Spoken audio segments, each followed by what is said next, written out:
She took money out of your account. We've split money back and forth. I wasn't keeping tally.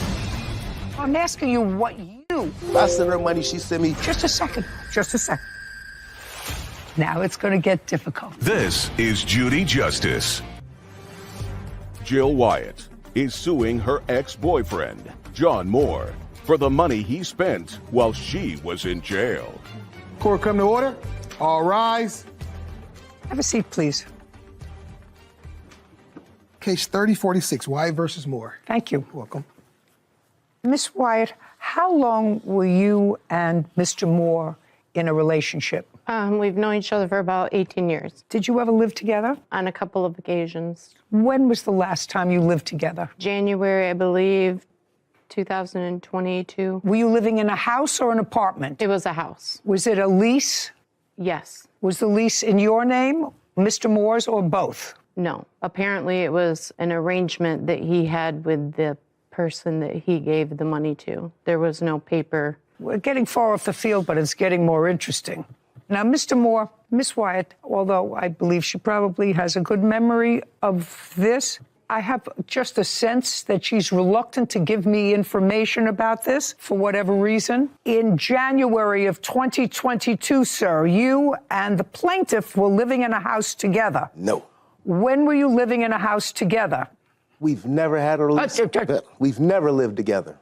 When you say live together, I come over. I got a girlfriend I've been having for the whole time, so I've never lived with her. Do you remember the house she's talking about, yes, sir? Yes, I do. All right. The one she destroyed. I don't want you, just a second. I don't want you to play around with me. Okay, I'm not. Okay. Do you know the house she was talking about when the two of you were together some of the time in a house in January of 2022? That's a yes or a no? Still a no. Okay. So the house that she's talking about, you lived in alone? I lived in with my girlfriend, actually. Oh, just a second. Did Miss Wyatt ever come to stay in that house with you before you had your then current girlfriend? When I first got the apartment, Miss Wyatt was going to come. She didn't get along with the lady upstairs.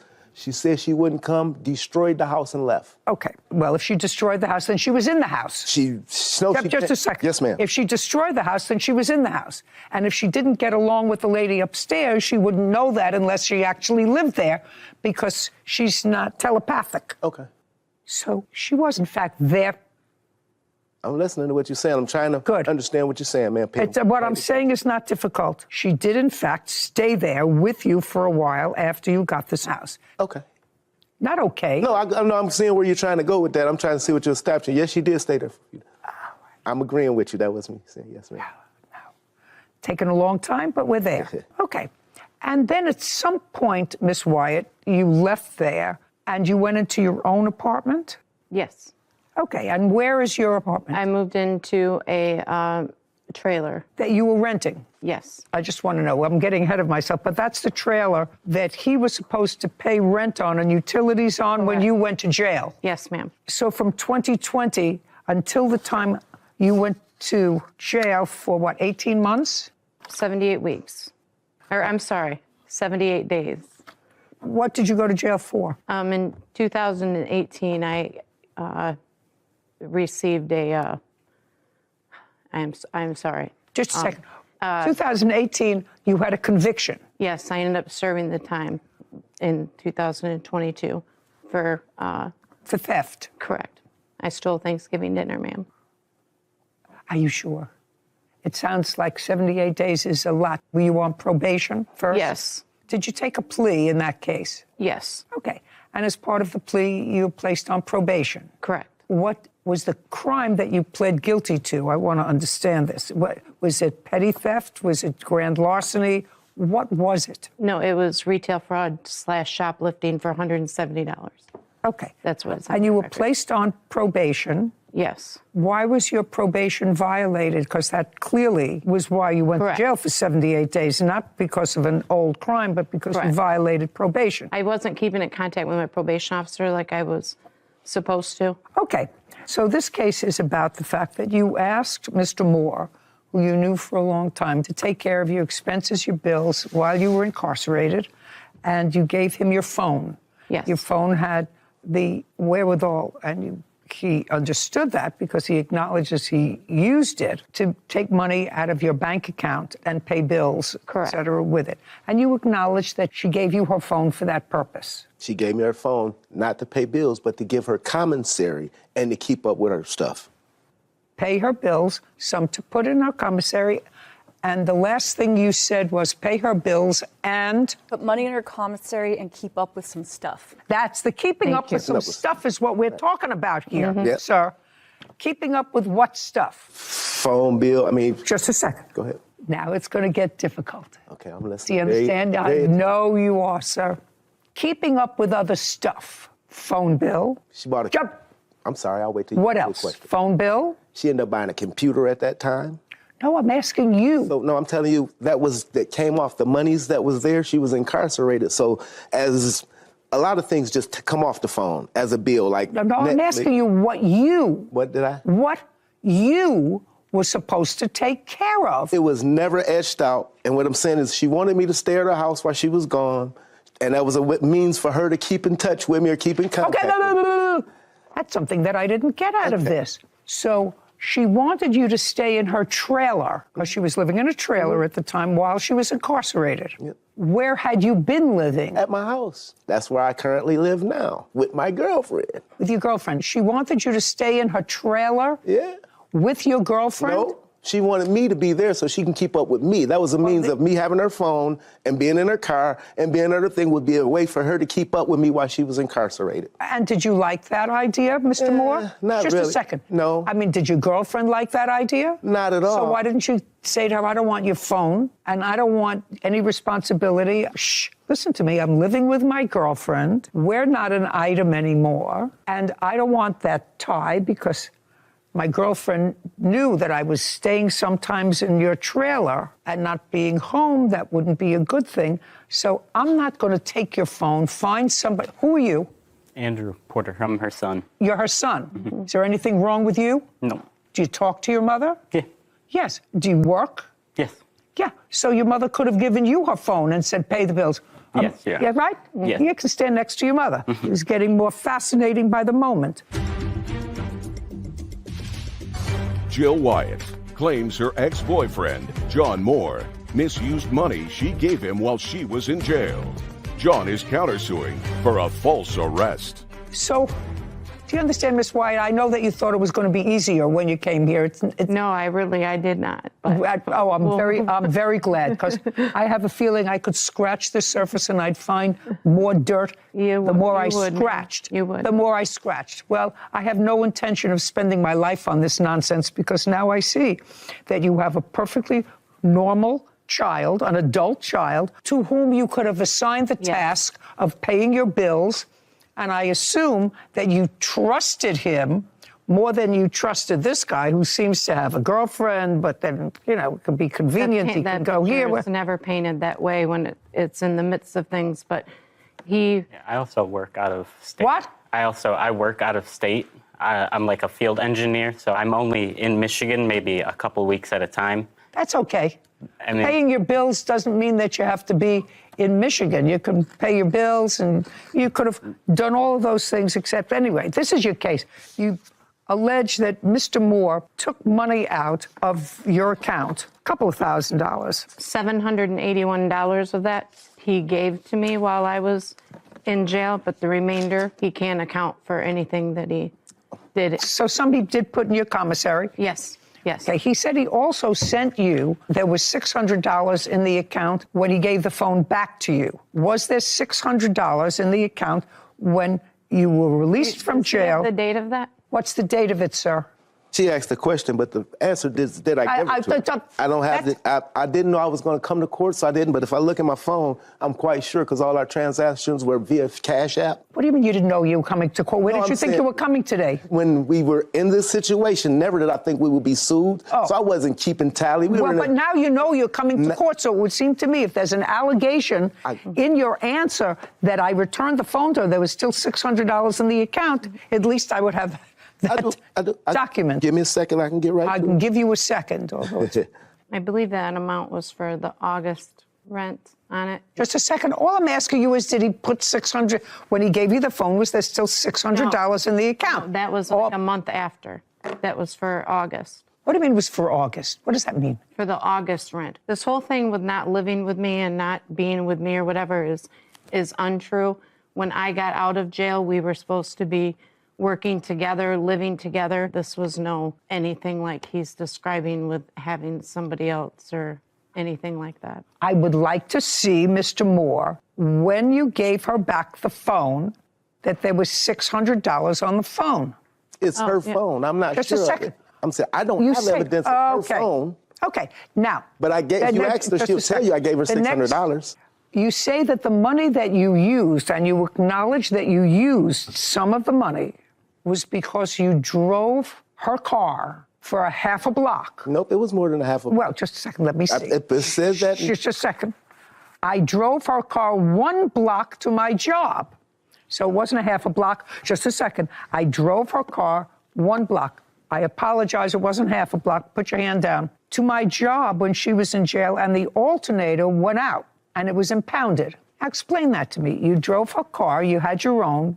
For some reason, you drove hers. Why don't you give me a 1 sentence as to why you drove hers? 1 sentence. 1 sentence. On my truck, I had my equipment, my lawn equipment, and I was just going 1 block away, so I didn't want to have to turn it around. And the car was impounded at my job, 1 block away from my house. Why was it impounded? Because it stopped on it. The alternator stopped. Just a second. Cars aren't impounded because an alternator stopped. The alternator stopped in the middle of the street. I couldn't move it. They had to tow it because it was in the driveway. They towed the car because the alternator stopped. What you said? Well, that's your fault, sir. It's my fault her alternator went out? Yes, sir.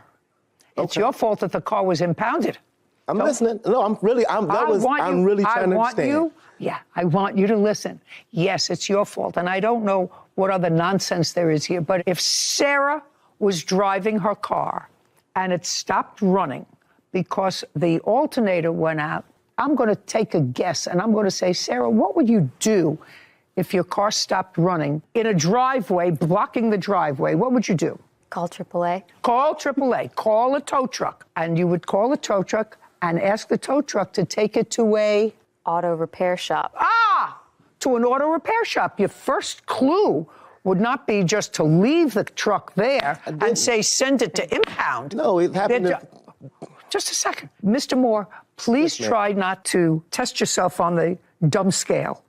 Nobody who's responsible because a car breaks down leaves it in the middle of the road to be impounded. That doesn't make sense. It's illogical. Second thing I'm concerned about is when your car is impounded, in order to get it out of impound, which you say that you did, you have to show proof of title.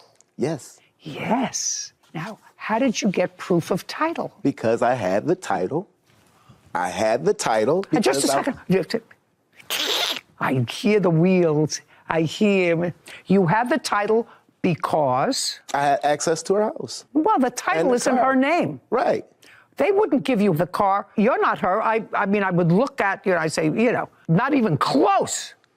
Unless she gave you authorization in writing to get the car out for her, no impound service is going to let you take her car because anybody can pick up a title and say, I want that car out. Do you understand? Yes, ma'am. Okay.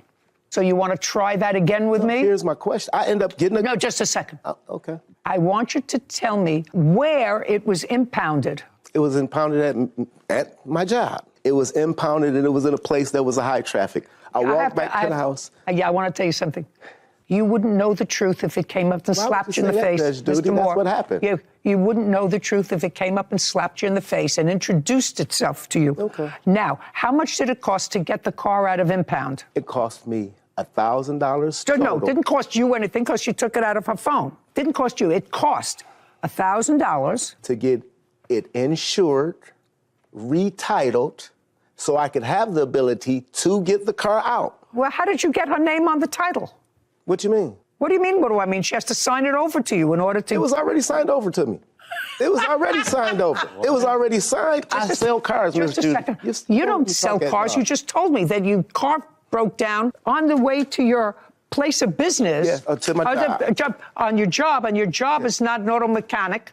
or salesman for a car service, which is what you told me. I sell cars, Miss Judy. That's why the title was turned over to me, signed over, and I managed to get the car titled in my name. You want to try this on for me? Judge Judy, I'm sorry, I didn't mean to disturb you, but I was in a situation where it was impounded. They were charging $30 every single day, and she would have lost her car. So just say you. Just a second. No, I didn't. Just a second. I didn't forge anything. Well, you had to have forged something, sir, because if it was in impound, and what you're saying is they were charging $30 a day, she was going to lose her car. Your next statement was, because you keep digging that hole a little deeper and a little deeper, you couldn't get it out because the car was in her name, not yours, but you had the title because you had access to the trailer, which is what she's suggesting, and you went and forged her signature, got a new title, got insurance, and the car was clearly towed, but you got it out of impound,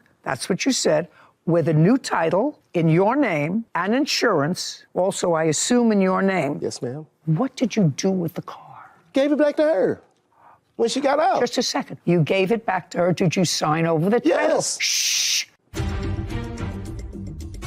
Jill Wyatt has accused her ex-boyfriend, John Moore, of stealing her money while she was in jail.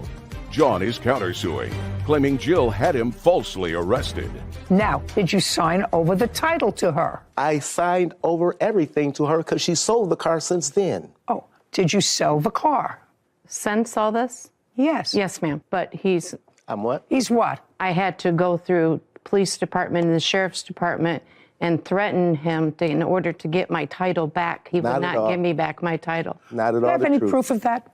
Any proof of? That you had to go through the police department, sheriff's department, or anything else in order to get your title back? Do you have any proof of that at all? I don't have any proof of that, ma'am. Okay. So it was $1,000 for impound that he took out of your account. Correct. That's $1,000. No. And Okay. did you take out $1,000 from her account to get it out of No. impound? Well, I you paid just said. Show me that you paid $1,000 to get it out of impound. I can't show it to you because all the paperwork was in the car. Did you pay impound by credit card or paid cash? it by cash. Cash. Then you would have taken cash out I had from. a job, Judge Judy. I made You're a so job. full of baloney, sir. I did have a job, Judge Judy. You're so How's that full of baloney? Okay, $1,000. Okay. Next, you say in your answer, Mr. Moore, that you paid for it. You paid for it out of our money. You say in your answer you paid for it out of our money. Judy, that's kind of going back and forth. Oh, listen. We've split money back and forth. If I give you a copy of our Cash App, it's the exact same money back and forth over the last couple of years. I sent her money, she sent me. Just a second. So, Why would she do that, sir, if you have a girlfriend? I'm Why would she do monogamously that if you- challenged. Shh, listen. Why would you do that back and forth if what you said to me earlier was, I don't know what she's talking about. I live with my girlfriend in the same place as I'm living now. Now let's move on to, so far I have $1,000. And I really, Miss Wyatt, don't understand anything else. And I'm not spending any more time with your case. That's the person who should have been taking care of your business, Yes. not this nonsense. Yes. Not this nonsense, because I'm not exactly believe- I sure know whether I'm that. getting the whole story from this side either. All right, now you have a counterclaim. Your counterclaim is for $2,000 for having you falsely arrested. Yes, ma'am. Let us move on with falsely arrested. After she gets out of jail, according to what I read, the two of you are kaput. No. Well, okay, here we go. We're going to go back to your answer and your counterclaim, sir. I'm going to read you what I said. On February 13th, I went out to a few bars to have a good time. Jill was at a different bar, but came and met me where I was at. Upon arrival, you're not paying attention. Yes, I am listening to you. Upon arrival, Jill started to pressure me to leave with her. I reminded her that we were no longer an item, and I didn't want to leave. She was making a scene, so we went outside to finish our conversation. That's your counterclaim. Now, pick it up from there. That's what you wrote. Try to I wasn't remember. going anywhere.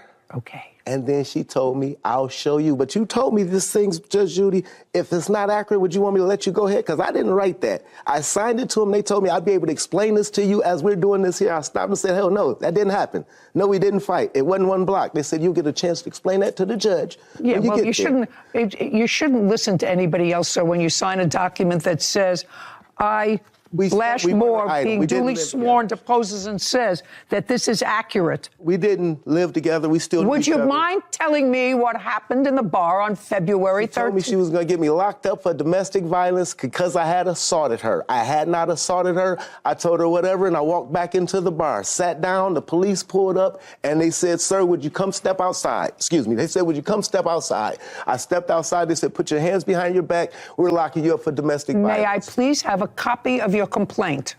I can give you all this, what I have from... Don't give me all that you have. So you saying the complaint, I was arrested on the spot. There was a disposition in that case. Yes, they dismissed it. Okay.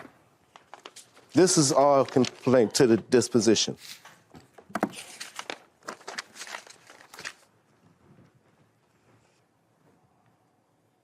Oh, here we go. The case was dismissed in the interests of justice because you agreed to pay her restitution for just a second. Yep. That's what you agreed to pay her restitution in the amount of $246, which I assume represents the broken eyeglasses that she says that you broke. This says receipt of restitution monies. Same case. I, John Moore, state that I have delivered a check in the amount of $246 to the Calhoun County Prosecutor's Office. It is my understanding that this check represents the amount of restitution that is owed to the victim, according to the agreement entered into by the defendant. So you paid restitution. Excuse me. Judge, Just I'm trying to, if you say something, I want to just clarify. a second. Go ahead. Did you Just sign tell me this? when I can talk. Did you sign this? Yes, ma'am. Then you're cooked. So if it's over. I got a question for you. No, If I don't answer paid your for- questions. If I get off of work, I've been in this court case 5 times in a row. It cost me $200 and some to come to court, and they said we'll dismiss all charges. There'll be no charges at all if you agree to pay $250. I've paid $800 coming to court. So Right. why wouldn't I just say, hey, here, I'll pay you the money, and then try to sue you for false arrest? Because I never heard, where's the glasses at? Right. Now, Where's the picture of the glasses? The police arrested me on the spot. Mr. Moore, like a perennial victim, I really feel sorry like for that. you. Your counterclaim's dismissed. So if I'm Just a getting sec, arrested Mr. for Moore, doing anything, why wouldn't I pay it's dismissed. $250 to Judgment not for the have to go to plaintiff court? in the amount of $1,000. Your counterclaim's dismissed. I am finished with this case Have a good- permanently. Thank you. Have a great day. This court is adjourned. It went just like I thought it would be. I'm pleased with the results. She mad I don't want to deal with her anymore. My guards are up now. Hey, she wanted to get her day in court. I can leave with it. Not ask anybody for help. She the one was locked up for. I've never been locked up for stealing. She was locked up for stealing. That's the thief. The pot calling the kettle black. Just to be careful who you trust. There was a great line from the defendant out there. I don't think anyone caught it. But when you asked, how is it possible that you could live with the plaintiff and have your girlfriend and all at the same time? How's that possible? And then he moved on to something else and continued rambling. But he said, Miss Judy, I'm monogamously challenged. I'm monogamously challenged. And I heard it and I started laughing and I saw no one else made any sort of reaction. And I said, I must have been the only one that heard that, or I misheard that. But I'm pretty sure that was his excuse. It's a great line, and it's true. Yeah, it seemed very true in that case. I have a feeling there's a lot more there. Yeah. But it was A lot more dirt to scratch a lot more through, there, I'm sure. but enough. Oh. That's a funny line. Monogamously challenged. After an accident, Court come to order. All rise. Have a seat, please. Hello, Judge. Case 2159, Baker versus Escobar. Thank you. You're welcome. This case involves an automobile accident. Ms. Baker, you are seeking $10,000 from Mr. Escobar, who you claim caused the accident and you a lot of grief. The accident happened on what date? It happened on May the 18th, 2021. Was your car insured at the time? Yes. Yes. And your car was insured at the time? Yes. Great. I don't want you to get into the specifics of the accident just yet. What I'd like you to tell me was, prior to May 18th, who were you working for? Brand Lighting. What were you doing for them? I drove a forklift. I load and unload trailers. How long had you worked for them? About 1.5 years. Prior to that, where did you work? I think it was distribution. From when to when? I worked for them for about 4 years. Prior to that, were you constantly employed or were you on disability? Yes, no, I was constantly employed. I was constantly employed. Okay, prior to working for the place where you had been working in May, were you ever on any sort of disability? Yeah, From when to when? May the 19th, I applied for disability because I went to the doctor. No, I'm not talking about it as a result of this accident. Ms. Baker, I'm asking you, were you ever on disability before this accident? No. You were injured before this accident. You had a back injury Yes. before this accident. When did that take place? That happened in 1999.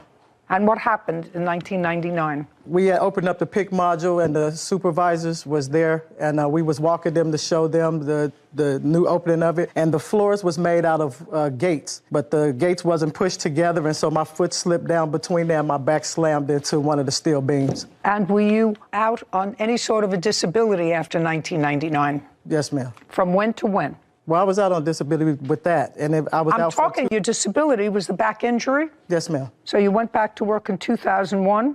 Yes, ma'am. For whom? Hospital. What were you doing there? I was a supervisor in the storeroom. How long were you working there? I worked for 3 years. After 2001, was there ever a period of time that you went back on disability? I'm trying to think. Yes. And from what year to what year? I want to say it was like 2005. My thumb got amputated off of my hand at work. And how long were you out on disability? A year and a half. After that? I think that's it for the disability. I went to work after that. This accident occurred on May 18th, 2021. After May 18th, 2021, did you go on disability? Yes. From when to when? From May of 2021 to August of 2022. And the nature of your disability on all 3 occasions was injury to your back? No, one of them was when my thumb got amputated off of my right hand. Did you have any surgery on your back ever? No, ma'am. And you received disability from May of 2021 to August of 2022 in what amount? I think it was $1,160 every 2 weeks. So about $2,200 a month. Yes. And what happened in August of 2022? Benefits was exonerated. Ceased. Yes. And you went back to work? No, I have not been back to work. How are you supporting yourself now? I just applied for unemployment right now to try to help me with my bills and my rent because I'm behind in everything. May 2021, lane of a highway. The defendant was traveling in the middle lane. Correct. And he veered off into your lane in order to make a right turn, struck your car. Yes, Your Honor. Okay. He says not true. His response says that he was in the middle lane, he was going into the right lane, and you sped up and wouldn't let him in. Is that what your defense is? Your Honor. And your cars collide. Or she hit you. Correct, Your Honor. Okay. That is not true. And the damage to your car, which was the red car, was where? He caught me from when I swerved, so he caught me from the side and he slid up to the bumper. So he hit the bumper right there, and that part of it. Do you have photographs? I do. Of the I have car? photos, I'd like to take Your a Honor. look at the photographs, please. So may I explain to you what happened, Your Honor? With what? May I explain to you how the incident occurred? When did you get these estimates? Oh, I just went to go get those estimates yesterday. I talked to them on the phone before then. No, I don't care whether you talk to them on the phone. These estimates say you just got them Yeah, I within just the got last them couple of days. yesterday. Melissa Baker claims fellow motorist Jesus Escobar damaged her vehicle while changing lanes. Well, this was your car, Yes, that's my car. and this is the passenger front panel. When he hit me, the bumper was hanging, and so then I had to pull it off because it was dragging the ground. I couldn't drive my car like that, so I ended up pulling the whole thing off. And so that's how come you see that damage on the other side of the car, too. You have pictures of your car, sir? Yes. I'd like to see them.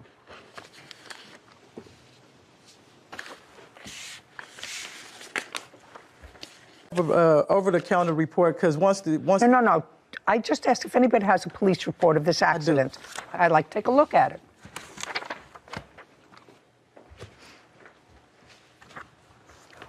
Where did you get this from? I went to the police department the next day and did an over-the-counter report because he asked me not to call the police. Just a to the second. scene.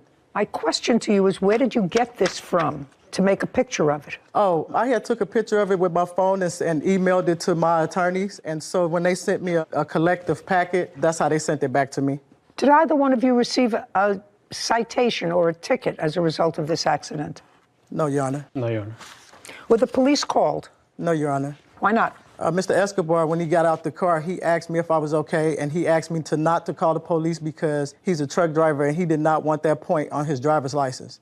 He also asked for me to pull over to the side of the road over on 4th Street so that we wouldn't be blocking the intersection and the traffic. Well, that's a good idea. I took a picture of his insurance information. You remember that conversation, Mr. Escobar? Yes, Your Honor. Okay. And so you said you would pay for the damage to her car. I offered. I was trying to be Just a second. You generous. said I'd... Yes. Well, that's a yes. Yes. That sounds reasonable. You said, I'll pay for the damage. Don't call the police. I don't want this to be on my license. I'll pay for the damage. Correct. Right? Just bored to it, but hopefully I could have a chance to tell you what my side of the story is. But yes, that's what I said. I passed your side of the story. Okay. Now I have an accident. You say one thing, she says another. We're moving on to the next issue. The next issue is she says and you acknowledge that you told her. So you agreed to pay for her damage. Yes. Do you have an estimate for your damage? Yes, I do, Your Honor. I'd like to take a look at it. So I actually have 2 different estimates. Did you ever have the car fixed? No. Okay.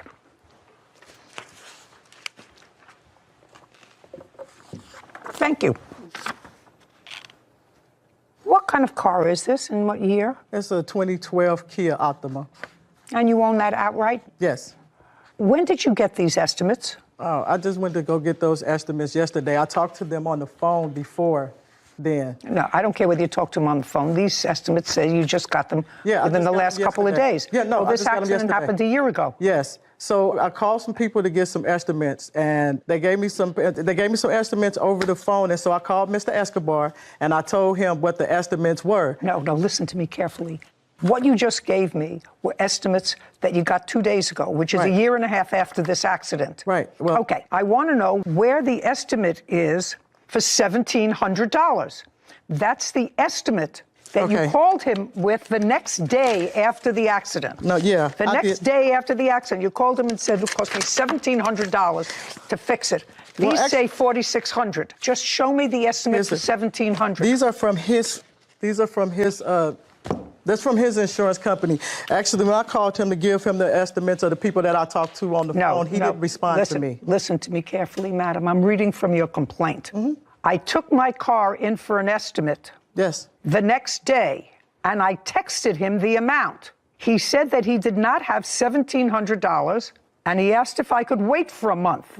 I needed to get my car fixed before then, and he suggested that we go through insurance after all. You took your car in, according to you. Yes. You got an estimate for $1,700. Okay, I didn't get it in right. Oh, correct. Okay, so all of a sudden it doesn't grow into $4,600. Well, may I? Yeah. Okay, so the man gave me the estimate for the $1,700, but what he did inform me was that once No, they you start can't to tell me take- what he informed you, madam. Well, basically, you can't, not basically. Well, can I tell you what these people? Can I tell you what these people No. said? You can't tell me what those people said either. Well, I was trying to explain to you why it went to $4,300, but It's not going to $4,300. The initial cost to fix your car was $1,700. You, as a matter of fact, accepted a check from his insurance company for $1,300. I asked my attorney if I was supposed to. I'm sorry. You accepted a check for his insurance company for $1,300. Then, according to you, they canceled the check. Okay? And I'll see the letter why they canceled the check. Okay. Okay. And when you accepted the check, you signed a general release, because the insurance company doesn't send a check unless you sign a general release for anything and everything surrounding the accident that took place on May 18th. That's what you sign. When you accept a check from an insurance company with regard to an accident, that's what you sign. I had no clue as to what it was. You know, Your Honor, I referred to my attorneys and asked them what I should do, and that's what they advised me to do. That's hearsay. Do you understand? That's hearsay. You can't tell me that. There is no attorney that would say, sign a release, and then we'll go on from there. I asked them if I was supposed to accept the check. You no longer have that attorney, correct? The first time you saw a doctor. The very next day. Let me see. Here's all my doctor's notes. No, let me just see from the next day. Okay.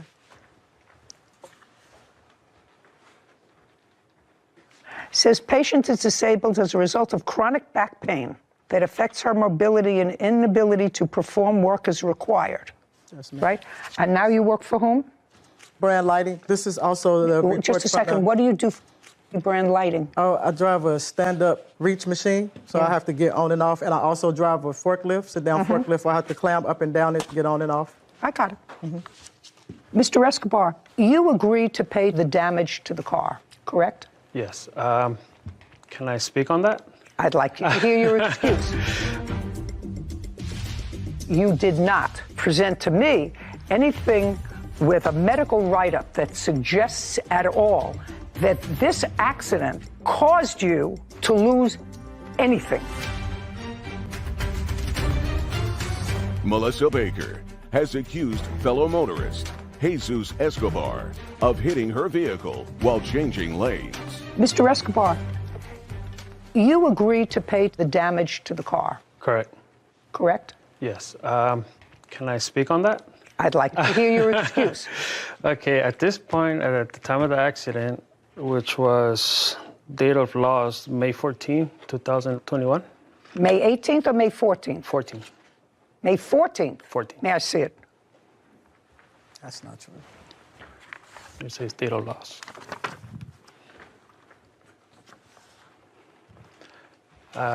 Shh. Okay, so this insurance company found that there is a comparative negligence statute in California, which means to the layperson that they will look at an accident and they'll say, well, it's not, is 75% responsible for this accident. And they found, which is not dispositive for me, that you were 25% responsible for the accident. You agreed to pay to have the car fixed. Yes. That's the bottom line. Can I explain that why? Go ahead, you could explain all you like, but you agreed to have the car fixed. I was trying to be reasonable due to the fact that I was a truck driver. I'm off for 3 weeks, come home a day or half a day, and then I'm off for another 3 weeks. I was trying not to go to court. I was trying not to make things worse. And you agreed to pay to have the I car agreed. fixed. I agreed to pay. I don't care what it was. Nobody put a gun to your head. No. You know, nobody put you under a cattle. What was it? That thing, I have no. Yellowstone, where I know what you're what talking is that about. called? I don't know what it's. A cattle guard. Cattle guard. Yeah. Nobody hid you in a cattle guard. You said, don't call your insurance, I will pay for the damage. So you got to pay for the damage. And evidently it hasn't bothered you enough because you haven't had the car fixed. Do you still own the car? Yes, ma'am. Okay, well, you have fixed for $1,700. Now, you have no medical people here, do you? No, there are no witnesses over there. You've had a long-standing back problem. You went to a chiropractor, you went to a lawyer, on and off disability because of your back problem, and you did not present to me anything with a medical write-up that suggests at all that this accident caused you to lose anything. And if you have it, I'll be more than happy to. I just looked at this. I'm sorry, I must have gave you the wrong thing. Okay. Well, do you have the right thing? I thought it was talking about the acute back pain. No, I don't. Not that I don't care about your acute back pain, but since you don't have an expert here to testify that back not gonna pain do any good. that was as a result of this accident and the pro forma thing that you gave me a check off, patient has chronic back pain, doesn't do it for me. So unless I have a write-up from a hospital, from a medical facility, that this accident that happened, he says on the 14th, you say it happened on the 18th. It happened on the 18th, ma'am. It happened on the 18th. Yes, Your Honor. I'm sorry, I've had this. Oh, here it is.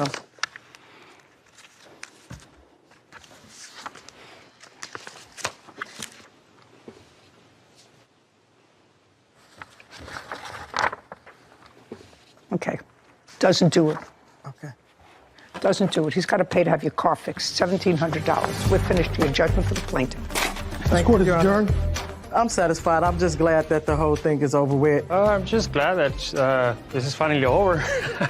It's been a year and a half almost, and my car is still damaged. Pretty much, yes, I was in the middle lane trying to make a right. The guy fabricated a lot of that stuff, but I just really want to be done with this. She got road rage and speed her car up and hit me.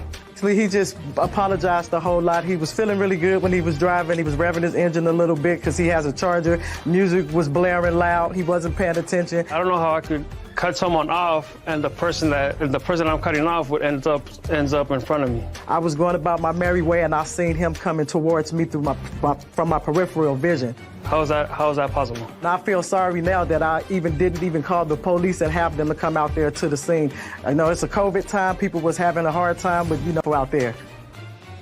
I think this is a good lesson for people like the defendant who, for whatever reason, he was a truck driver and didn't want maybe the points on his license or even the hint of a car accident to be on his record if that's his business. However, I think it could have saved him from, number one, making a gratuitous promise to pay for the damages to her vehicle, which he might not have had to had a police officer come out and made a report. And maybe they would have found him less at fault than his own insurance company. And then he wouldn't have been so quick to offer to pay for the damages. Or conversely, the plaintiff may not have mentioned anything about any back pain, and if today was the first time she was going to bring it up, I'm sure you wouldn't have offered her anything. Well, she didn't bring it up. She's had chronic back pain now for 22 years. Of course. Her allegation is that this accident exacerbated that back pain that she's had for 20 years. Then you have to come in with a medical team to talk about what the nature of her injury was before, how it was changed as a result of this accident. Without that, a pro forma note that says so-and-so has chronic back pain and she can't work is not a reason to award you $10,000 for personal injury. Yeah, I agree. Anyway, I just think it's a good lesson that the police get called to the scene of an accident for a reason. And although you may be concerned with other consequences of calling them, sometimes it's just the right thing to do. Smart thing to do. Because clearly there was no issue of alcohol or drugs or driving while impaired. Just an accident. It was an accident. Yeah. And there was really no issue of neither one of them having insurance. They both had insurance. So it was really just, I don't want to have to deal with this. I'll deal with it. I'll pay. Mm-hmm. And hopefully this Administrative fees. Court, come to order. All rise. Have a seat, please. Hello, Judge. Case number 2126, Slago versus McCurchin. Thank you. You're welcome. You run a school. Yes, ma'am. It's a program. Is it a school or a program? It's a program. What's the difference? The program is not a school where the children come every day. They come twice a week. Parents. They come twice a week online. No, we are in person. In person, yes. Okay, so twice a week they are there at a brick and mortar place. Yes. And how long have you had this program? We actually started this program during the lockdown in 2020 spring. So this is at the end of our first semester of our third year. Okay, and tell me, who runs the program? I do. You have an educational background? I do. I have a master's in education. Does anybody run the program with you? I have a staff, but I'm the sole director. Is this an annual program? We do operate on a semesterly basis as far as payments, but the classes just roll over from first semester to second semester. And is there a contract? Yes. Okay, and you're going to show me the contract that the defendant signed on behalf of his son? Yes. Because that's what this case is about. Yes. The only interesting part of the case is your son was enrolled in the program. He was terminated from the program for, let's say, misconduct. That's true. And it was misconduct that was replicated in violation of the rules at least 3 times. Kind of.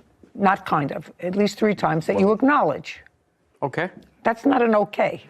That's not an okay. not. That's either a yes or a no. I mean, I read about 3 instances of cheating. You acknowledge that in your answer. Well, it's different. It's different. You mean he cheated differently? No, he didn't cheat Yes, well, that's what- differently. I mean, I can explain. It was explained in the papers. Okay.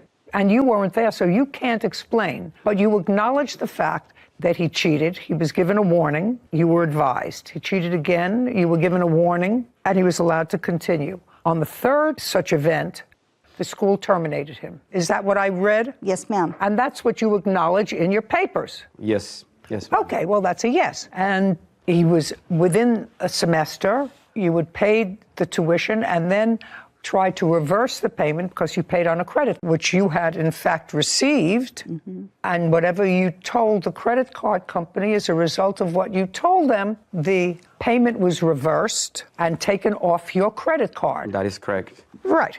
And so they are here now seeking that tuition payment from a court. That's why we're here, to see whether contractually, because this is a breach of contract action, you were obligated to pay the tuition even though your son was not in the program because he was dismissed for cause, which you acknowledge.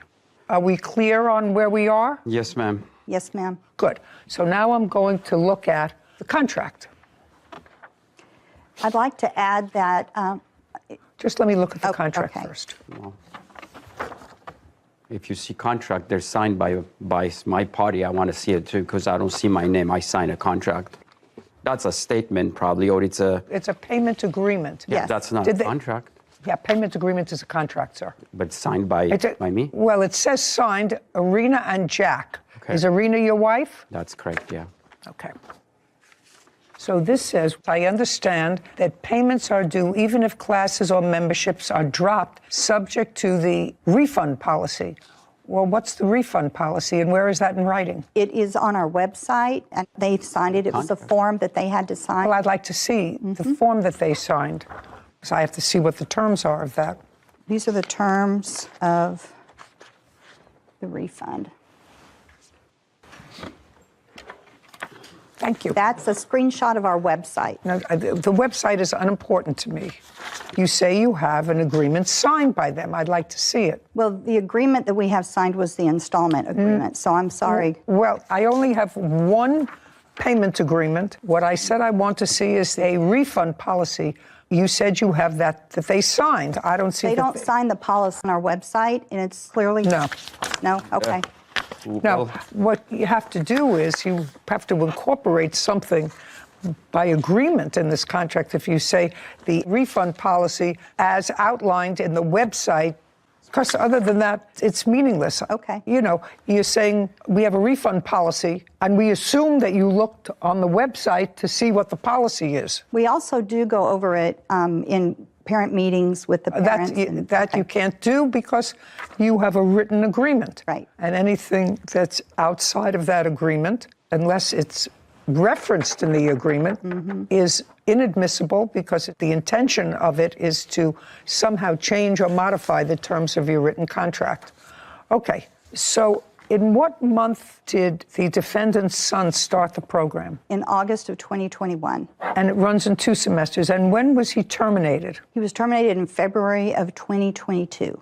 You were in a semester program. Yes. So am I correct that the first 2 episodes of cheating were in the first semester? Yes. When? The first one was early in November. It happened to be the 3rd week of our 2nd semester. The next one was a couple of weeks later in the same month of November. Okay, so the semester had started. Mm-hmm.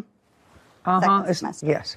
And on what day in February was he terminated? He was terminated on February 24th, I believe. Yes. And when you terminated, the defendant, I assume, paid the entire semester's tuition for the 2nd semester. The 2nd semester, he signed the installment agreement, which is what you have there. This is a payment agreement. Right. That's it.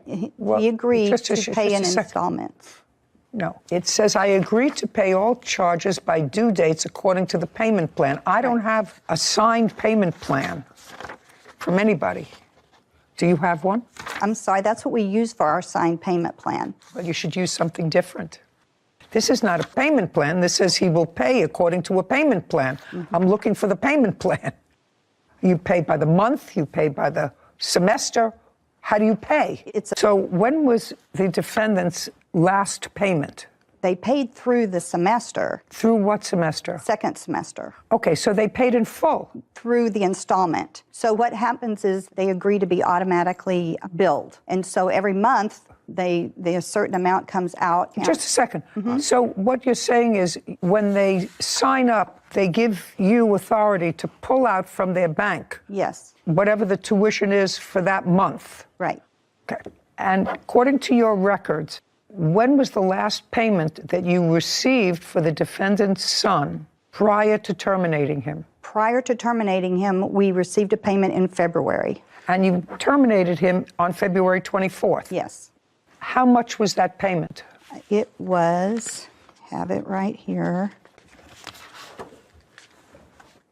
You know what? I don't know. $350 every It's month. 300, that's right.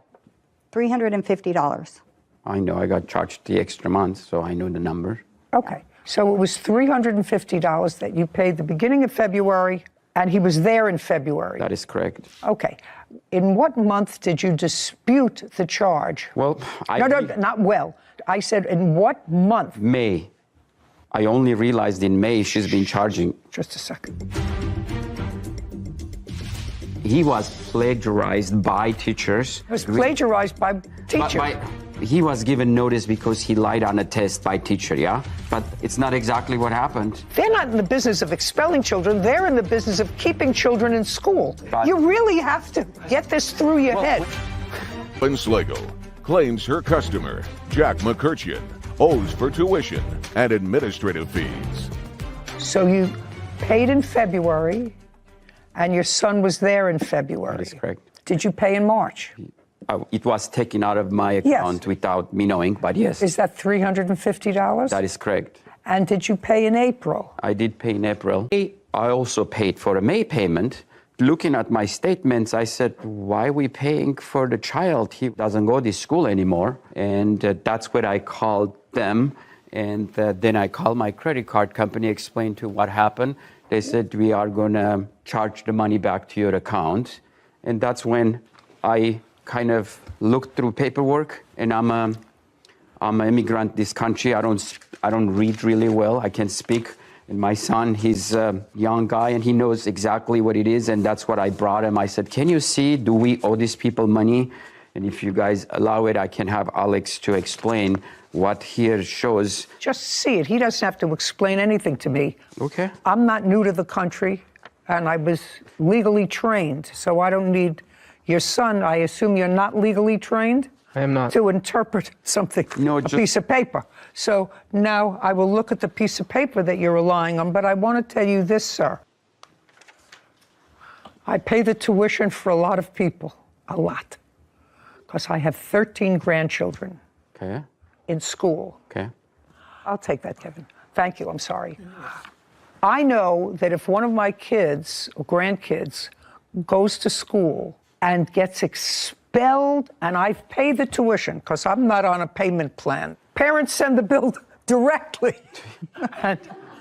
and so I pay the tuition, but I know if one of the kids in November, once I pay the tuition, gets caught cheating on a test or plagiarizing a paper, and he or she is dismissed from the school, they're not going to give me my tuition back, even though he's not in school.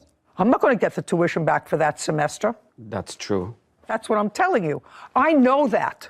So now I'm going to see what you want me to read that suggests that in this case, even though your son was terminated for cause from the school for cheating. Dismissal versus termination is different. No, it's not different at all. It's this exact same thing. Dismissed, terminated, expelled, all the same thing. If you look them up under synonyms for each other in the dictionary, you will find they're bite multiple warnings. So he was expelled from cause. I just want you to understand that. Did you go to college? Currently enrolled. Currently. Stand up. You look like a nice young man. Where do you go to school? Cal Poly Pomona. And who pays the tuition? I do. Now, what's your first name? Alex. Now, Alex, you do know that if you got expelled from college for cheating in the middle of a semester, you wouldn't get your tuition back for that semester. You do know that? Correct. Okay, that's all I want to know. Well, that's what we're dealing with here. Could I add something? Sure. Well, according to their honesty policy, they made a clear difference between dismissal and expulsion. I'm going to look at it. Okay? Okay.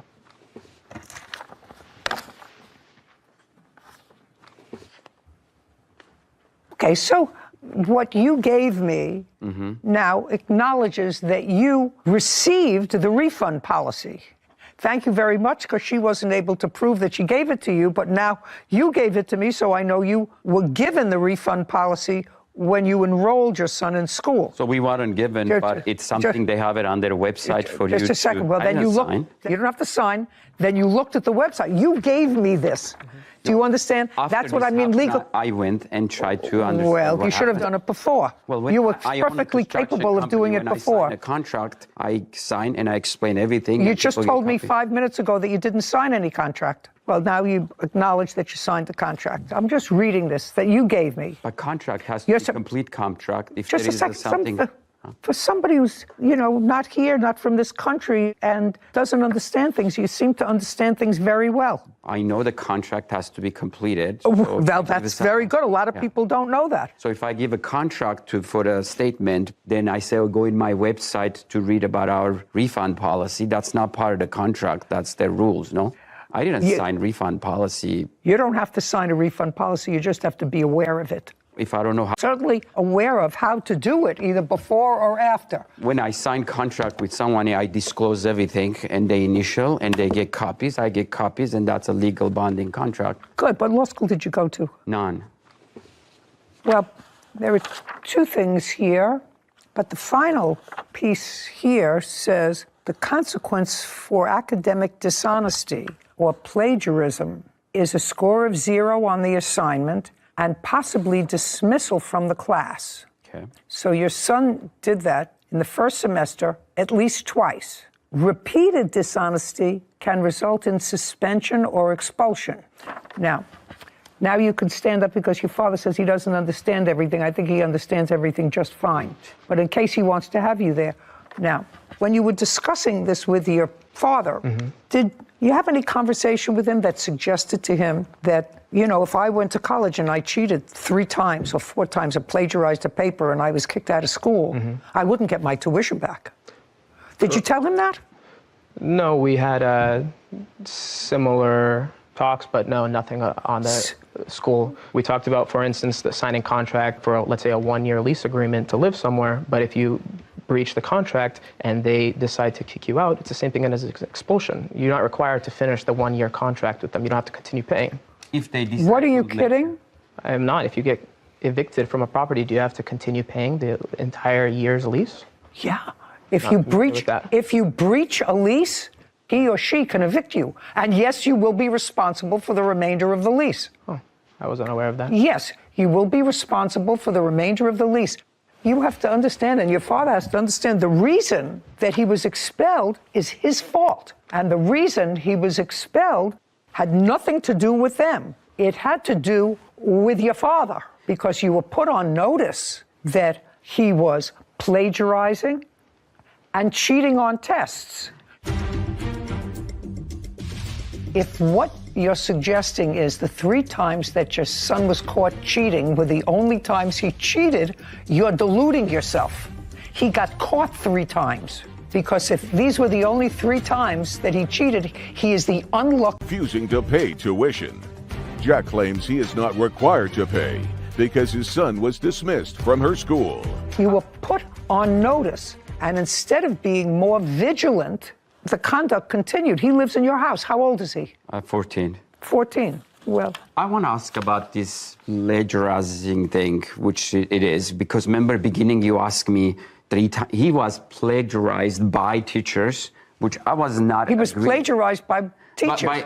Like he was given notice because he lied on a test by teacher, yeah? But it's not exactly what happened. Well, then you should have, just a second, then you should have contested it, sir. Well, you should have contested it. Did you say? If they decided they don't want him to be out of the school, they don't want him to be there. No. What do you do? I mean, you go what do you fight do? with them? What do you do? You pay the tuition for that semester because that's your contractual obligation, and you tell your son you better straighten up. And if I have to take you to a psychiatrist, if I have to take you to a therapist, if I have to find a more rigid school environment, I'm going to do that. Well, he really didn't you cheat. You really have to get this through your head. When it says cheating, last time he was expelled from school. Do we have a... No, don't look at her. That day he had an excellent score on his math, and his last test was his history, and he forgot to learn the history, and he did have a paper with him, but he did not cheat it. Actually, there is no proof he cheated that day. All right.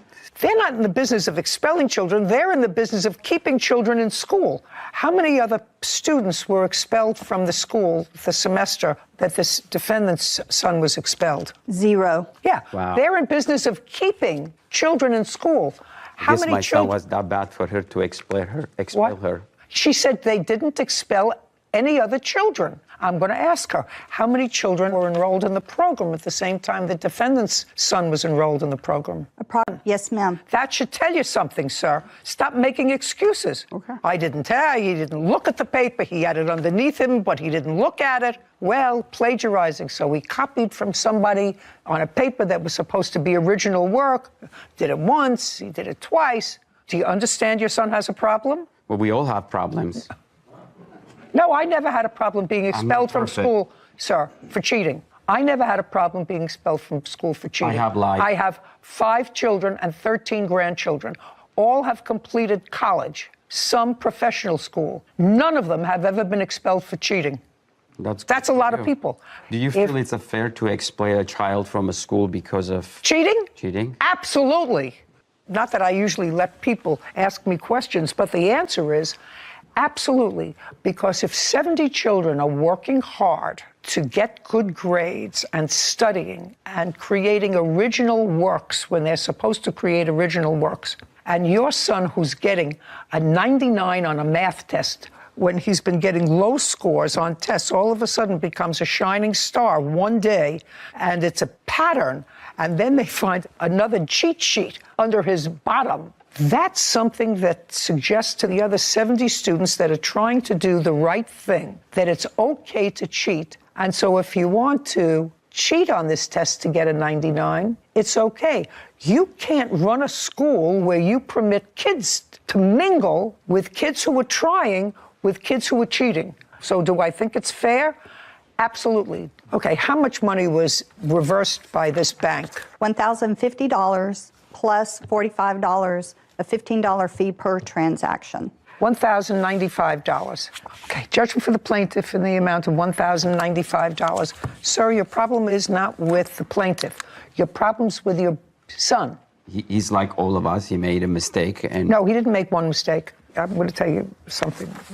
Honestly, I used to say when I was practicing in a different court that if criminals got caught the first time or every time that they committed a crime, they'd stop committing crimes. Problem is, they get caught and they're brought to court, and their lawyer argues this is their first arrest, not their first crime, because they can't argue that, but it's a first arrest. So if what you're suggesting is the 3 times that your son was caught cheating were the only times he cheated, you're deluding yourself.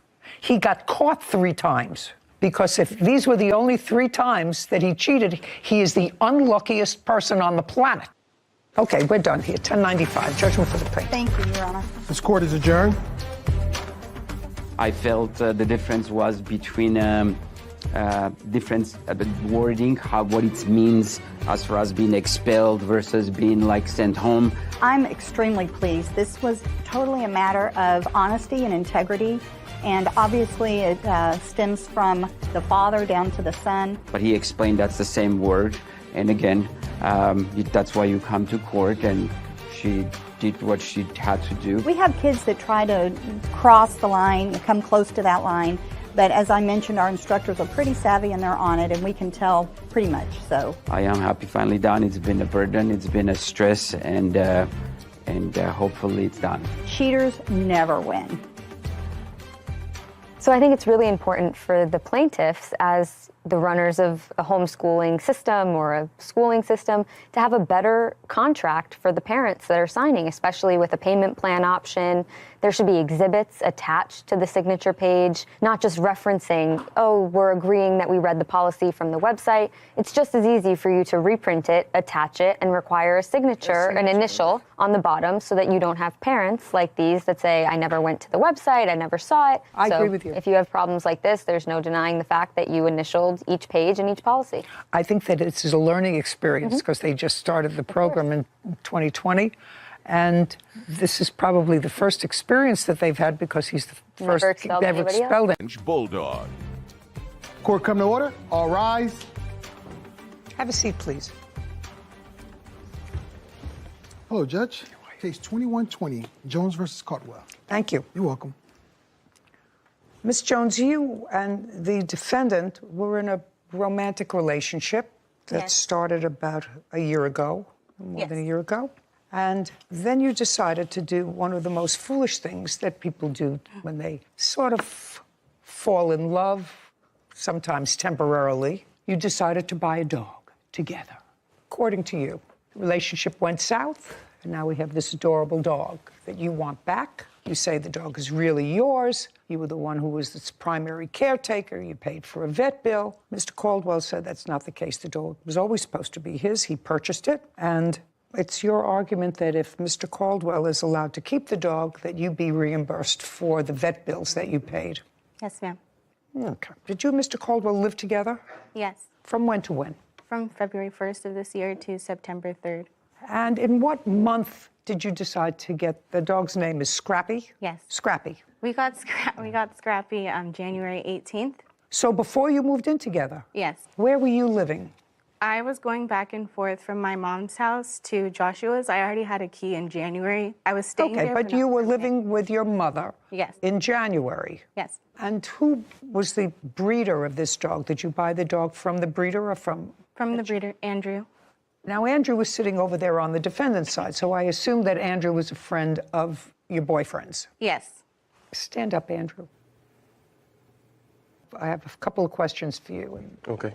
That's Scrappy. Yes. Scrappy is about 8 months old? He just hit a year about 2-3 weeks ago. Oh, so still a puppy. Yes. Looks very healthy. When Scrappy was purchased, was the amount paid for him the same as was paid for the other dogs in Scrappy's litter? No. How many puppies were in the litter? 5. Did you charge Mr. Caldwell or Miss Jones for Scrappy? Mr. Caldwell. How much did you charge him? $3,000, Your Honor. Who paid you? Joshua. Mr. Caldwell. Yes, I seen her. Tell me about it. At the time when they came to pick up the dog, she was his girlfriend, but there was no connection with me. Was that the first time you had met her? I've seen her around because we would work at the gym together. We're both personal trainers, so I would see her around the gym sometimes. Had you discussed with your friend Joshua? Yes. While you were working with him in your personal training at the gym, had you discussed with him getting a dog? Yes. When? I can't recall the exact date, but I know that he had seen that I had bought my dog and that I was getting into the business. So he contacted me early in, say, 2020, stating that, hey, I want to eventually, when you have a litter, get one of your dogs from you. Do you remember what month that was in? I'd say, well, Scrap was born October 2021. So around then, maybe a couple months before, when I let him know that the female was pregnant. So maybe around July, August. Okay, of 2021. Yes, Your Honor. Okay, so that was well before the two of you lived together. Yes. Did you ever hear from Miss Jones? Did she ever call you before you saw her when they both came to pick up Scrappy? No, Your Honor. Okay, you can sit down now. Cute. Miss Jones, who paid for Scrappy? Me and Joshua. Show me. I have here Zelle and Venmo payments to Joshua. The first one is in February, and then he didn't start asking me for large amounts. Hold on 1 second. Hold on. These don't look like anything like payments for the dog. What are those payments? $100, $500, $350 in June? What were those for? They were all payments towards Scrappy. He started asking me for $200, $350 at You mean that after time. you already had the dog? Yes. Because you got the dog. Yeah, but he didn't pay for him straight up. And his friend told us that we could pay for him at will. He didn't give him money the first day that we picked him up. Okay, I'll go back to you. How much money? Now you could stand up again. He made a payment shortly after, within the first month, of about $300. So in January, he made first payment. Of $300. And in January, there is no Zelle payment from you at all. When was the next payment? Do you recall? I believe in March he paid another $200. Well, do you have records of what you paid, sir? Yes. I'd like to see them. I just want to see what you paid and when you paid it. By the way, while he's looking for that, when you lived with Mr. Caldwell, did you both contribute to the rent? My contribution to the rent was paying for the groceries, so I have all my receipts. So the answer is you did not pay rent. That was our deal. But the answer is you did not pay rent. No, ma'am. Did you pay any utilities? Only when he asked me for extra money to pay his phone bill or to pay for the Wi-Fi sometimes. And when you paid for these extra things, Wi-Fi or his phone bill, did you pay by cash or did you pay by? The extra charges in there that I didn't highlight. The ones that are $20, $30, Those are for gas. The $70 one is for his card. Well, I just want to know how you know the payment in July for $200, what it was for. I was only giving him money at that time. For Scrappy, he started asking me for large amounts of money for him. So that's when I gave him those. He didn't ask me for anything towards bills for that apartment. Is Scrappy totally paid for? No, How much is owed? $2,300. So the only amount that was paid so far was $700. Yes, Your Honor. This is what happens, because relationships come and go. 50% of the marriages in this country fail. So why would you think a relationship is going to last as long as a French bulldog?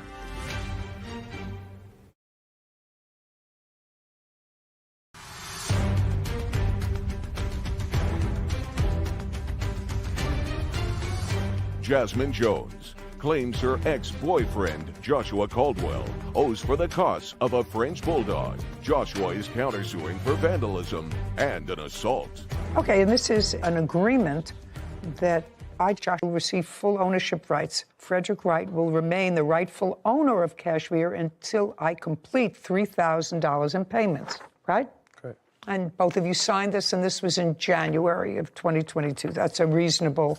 What are you laughing at? I'm not laughing. I'm just like, when did he even sign that? Because I was with him the day that we picked him up, and he never showed me any contract. Well, but this is reasonable because he's not transferring any rights to him. He's going to remain the owner. He's the owner of the dog until the full amount is paid for the dog of $3,000. Right now, he said that the only thing was paid was $700. Go ahead. Now I'll hear you. Now I got it. Now you can sit down. When I was present for us picking up Scrappy and purchasing him, it was word of mouth contract. There was no paper signing at all. He didn't even show me a paper.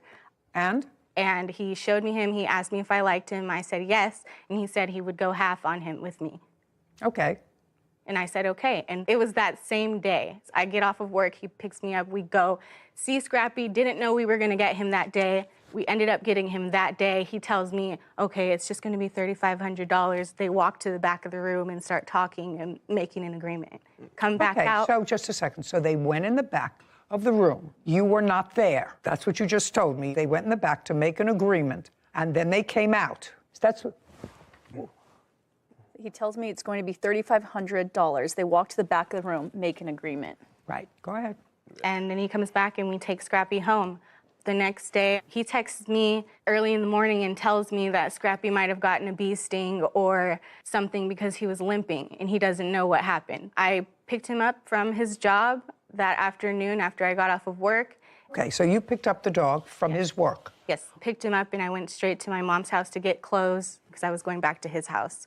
And I was examining Scrappy, no swollen paw, no bee sting. Then he said that he probably clipped his nail on the tile, and I'm just like looking at his paw, and I'm like, there's nothing wrong with it, but he's limping. Those were his two. We need to take him to the vet, like he needs to get checked out. So you took him to the vet? Okay, Yes. and? The vet ended up telling us that he had a fracture. You can't tell me what the vet told you. I'll look at the records from the vet. Okay, sorry. I have the vet bills and the reports right here.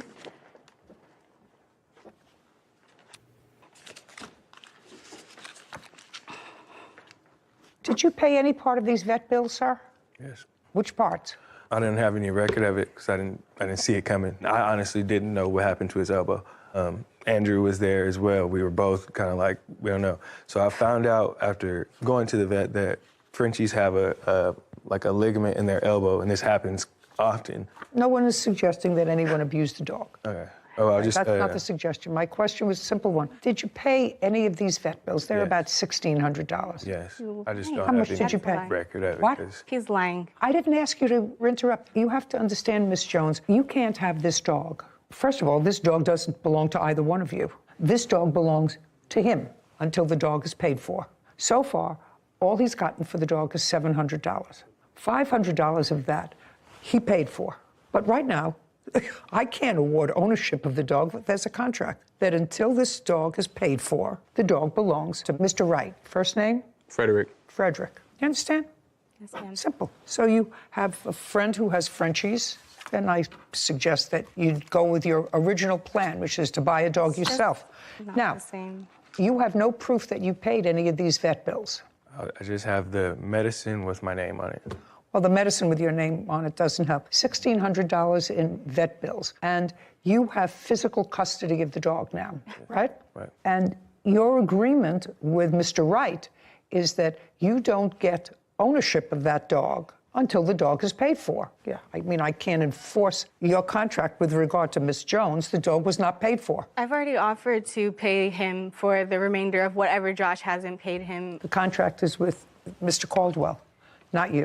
So that's what happened when foolish young people decide to own a dog together. And they're not married, they don't even live together.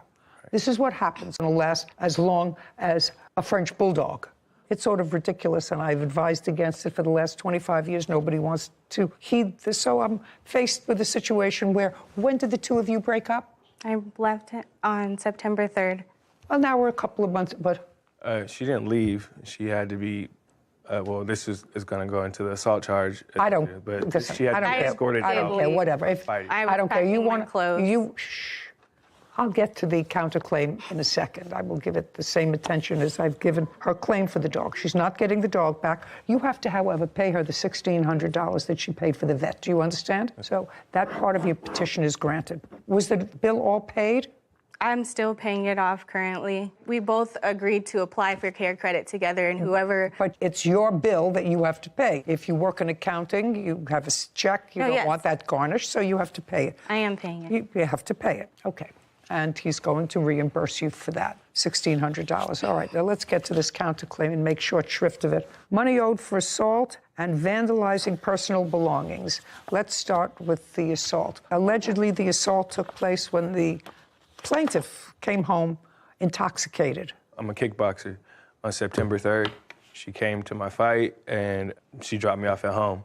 That's a lie. If you say it again, what I'm going to do, if you interrupt Miss Jones, again, what I'm going to do is I'm just going to dismiss your claim, and you'll pay for these vet bills yourself. Do you understand? Yes, ma'am. Okay. Go ahead. She didn't like the people that was at my fight there, and so she had a couple drinks. She got to my house, and she started to fight with me, and I tried to remove myself from the fight, and then she started getting violent. So then I called her family to come pick her up, and they showed up maybe an hour later. In that hour, I tried to remove myself to another room. She went and got scissors and started to cut my shoes up. Then I had to try to grab my shoes and scrap and go into that. You have that recording? Yes. I'd like to see it. This would be me asking her just to leave. This whole thing is out of retaliation. What are you about to do? Are you hitting me in the face? Record me? Because I want my dog? Fighting me. She won't stop fighting me. I've asked her to leave. Explain that to me.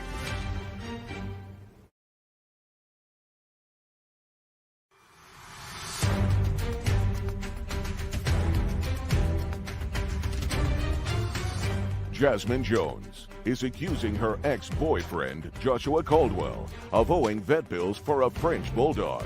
Joshua is countersuing, claiming Jasmine assaulted him. Okay. You have that recording? Yes. I'd like to see it. This would be me asking her just to leave. This whole thing is out of retaliation. Are you hitting me in the face? Record me? Because I want my dog? Fighting me. She won't stop fighting me. I've asked her to leave. Your stuff is in bags. You're such a... Josh. Okay. There you go again. There you go again. On camera hitting me. On camera hitting me. On camera. You see her hitting me? There you go. Explain that to me.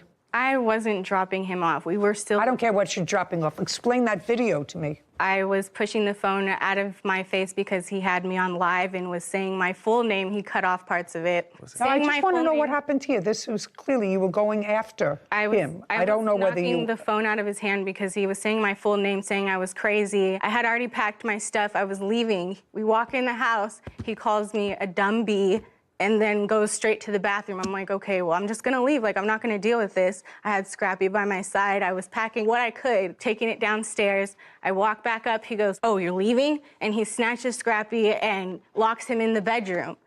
And then when he goes to open the door is when I barge in. I'm just like, give me my dog so I can leave.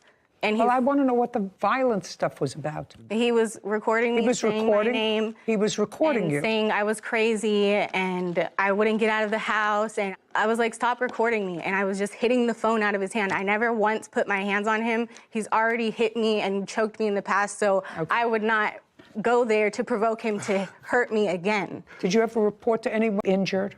I mean, I'm a fighter. I'm not gonna. Were you injured is my question. No. Her family came? Yeah. The police were not called. You called her family instead. Did you pick her up? Stand up, please. You're a mother? Yes, I am. Okay. And this incident happened on what date when he called you? It was about 3 o'clock in the morning. Right. On Shh. Don't interrupt. On what date?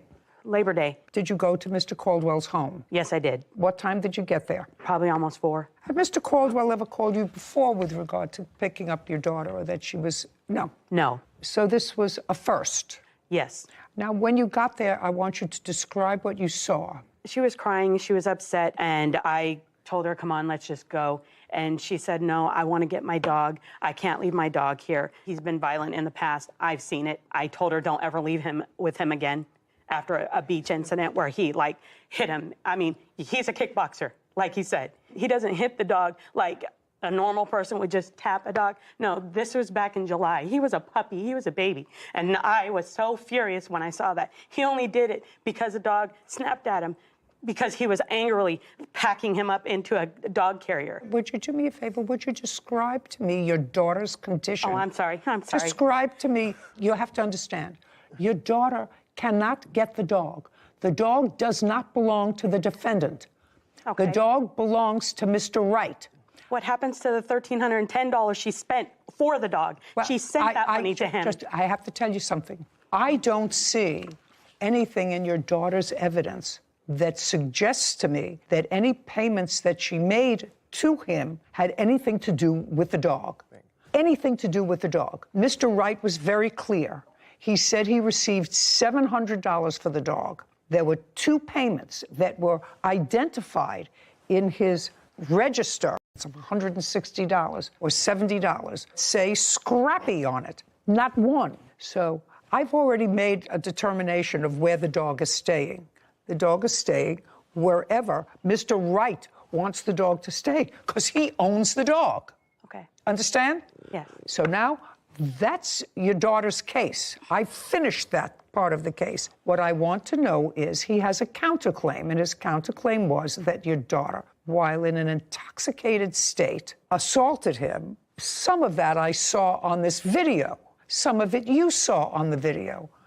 Mr. Caldwell was honest, because it doesn't look as if he was injured as a result of that, and I'm absolutely not discounting the fact that no one should put their hands on somebody else, but an assault requires an injury. And so if this is is that dog sleeping? No, that is so funny. He grunts all the time. That is so funny.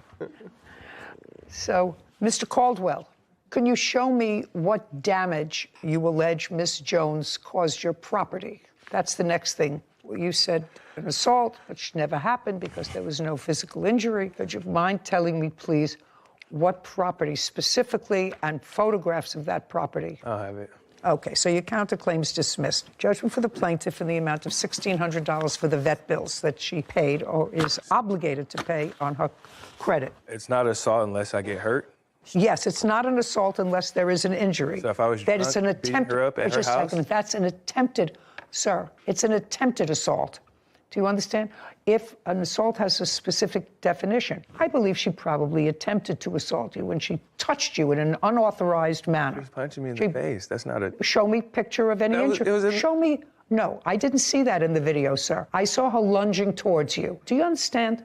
I saw her lunging towards you. All right. I didn't see her hit you. I didn't see a photograph of any injury. I didn't see a police report where you reported any injury. Report incidents where her being drunk and fighting other men. Oh, okay. Did you understand what I said? An assault requires injury. An attempted assault, not to consider and not to award you any cash award because you were not injured in any way. So unless you have photographs of the pair of shoes that you say she cut or something else, I'm dismissing your counterclaim. We got it? Good. Okay. Judgment for the plaintiff in the amount of $1,600. Thank you very much. This court is adjourned. Scrappy was not just like a dog or a pet, like he was my support. I mean, it was fair. Obviously, she had nothing to do with the dog. It's expected because he lied the entire time that we were together. And that's a lie. Him not to have given him any of the money that I put towards Scrappy. She literally just got all the transactions that we've ever done between each other on Venmo or Zelle and brought that to court. And I just think like he was pocketing that money the entire time. And that's why it was dismissed, because it wasn't valid at all. I disagree with you a little bit on the countersuit of the assault charge.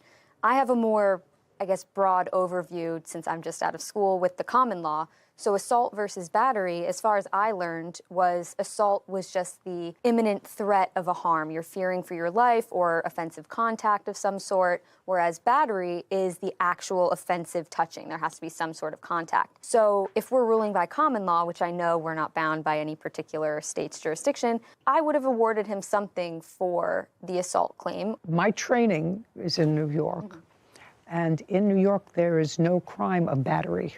My training was it's assault, and for an assault there has to be a physical touching and injury, and an attempted assault is placing someone in fear of imminent physical injury. I think you're probably right that there are jurisdictions that are different. We didn't actually see any contact between her and him. And he was honest. We saw, he said, yeah. you know, obviously I didn't have any injuries, but... Right, just as he didn't have any evidence to support the fact that she had destroyed or damaged some of his personal property.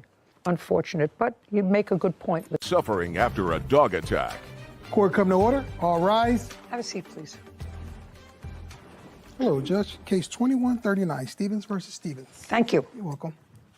Although your names sound the same, they're spelled differently, and you are clearly not related based upon this case. You live in the same general area. Yes. Okay. Could you step up? Tell me your name. Emily Farringer. This is your daughter. Yes. How long have you been living in your house? 8.5 years. How old are you? 22. Tell me what you do. I work at a bakery right now, and I'm a full-time college student. Where do you go to school? Idaho State University. You were out walking the family dog. Yes. Family has one dog? Just one, yeah. What kind of dog? It's a miniature schnauzer. Weighs about 10, 12 pounds? Yeah, around there, 15-ish. How old is the dog? He is 9. You've had him since he was a puppy? Yes. This case has to do with injuries that your dog sustained. Yes. And the payment of vet bills by the defendant, who you allege has 2 dogs unleashed that attacked your dog while you were walking. Correct. Him. Just one dog. One dog. One. One dog attacked our dog. You have a pit bull? Yes, ma'am. What color? White and brown. How old? She's 5. Is that the only dog you have? Yes, ma'am. Okay. Tell me what date you were walking the dog that this incident happened. July 26, 2021. Time. Around 8 p.m. Dark? No. Still light out? Yes, ma'am. Were you walking in the neighborhood? I was walking down the sidewalk, and I passed the defendant's house, and I reached the end of the sidewalk. Your dog's name is what? Jax. On a leash? Yes, ma'am. Do you always walk the dog on a leash? We do. Tell me what happened. I was walking down the sidewalk, and I reached the end of the sidewalk. I was about to cross the street, and... Do you have a picture, a diagram? I do. I have a this diagram. happens? May I see it, please? Oh, okay.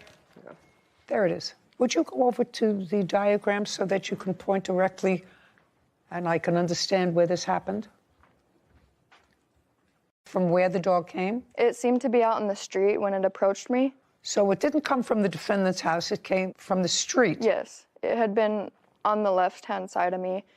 And then the pit bull latched onto my dog on its leg. What color pit bull? Brown and white. Was there any fighting or a scuffle before? No, ma'am. It just ran up to me and it latched onto my dog's leg and it picked my dog up and was yanking it around in the air. And it was very loud and my dog was squealing a lot and crying out very loudly. So I yanked his leash so that I didn't have to bend down and get hurt myself. And I picked him up and I ran back. So you yanked him up by his leash? I did. Okay. Did he have what kind of a collar on? A regular collar or one of those harnesses? We have both, so I'm not sure which one he was wearing at that time, but I believe he was wearing the collar. Just the collar? Yes. So you lifted him up by the collar? Yes. Did you see where the dog went? I do not remember. I think the pit bull ran back into the defendant's household. But you're not sure? I'm not sure. What did you do next? We took the dog to the animal hospital. Okay. You can go back now. Stand close to you. Had you ever seen this dog before? I have. Where had you seen the dog before? I've seen the pit bull in multiple places around the neighborhood. I've seen it across... That same dog? Yes. I've seen it across the street in that across the street neighbor's yard, and I've also seen it in my yard, and it's also been next to my chain link fence before. Did you or you, Ms. Stevens, ever have a conversation with the defendant about the dog being About 10 times. Have you ever said anything to your mother about seeing this dog outside? I have. Okay. I'm listening. Yes, ma'am. May I show you on the diagram? Thank you. Absolutely. Okay. First of all. No, don't tell me first of all. Okay. Were you there at approximately 8 p.m. Yes, I on was. July 26th? Correct, I was. Okay, where were you? Show me where you were. I was right here. I was loading a fridge into my home. I had my dog right here in the middle of the driveway, chained to the fence, okay? She came from across the crosswalk here, because I have a witness as well to show. She came from the crosswalk with her dog in front of her. She came across right into my driveway. The dog went into my driveway, and my dog went up to her, and they began to fight. You're going like this. Yes. You're going like this. I don't want you to go like this. Okay. So your dog was on a chain. Yes, ma'am. A chain that extended almost to the end of your driveway. Correct. So show me exactly with your finger. Okay, yes. Where you say this confrontation between the pit bull and the schnauzer took place. Right here, ma'am. Well, you're pointing to about a foot. Well, now you keep moving your finger. Right here. You know that I don't believe that your dog hasn't been out and about in the neighborhood, unleashed. No, ma'am. I don't let my dog off the leash. We do have pictures of the dog as well, if you'd like to see those. Oh, do you? We Yes. You mean out and about? Yes. I'd like to see that.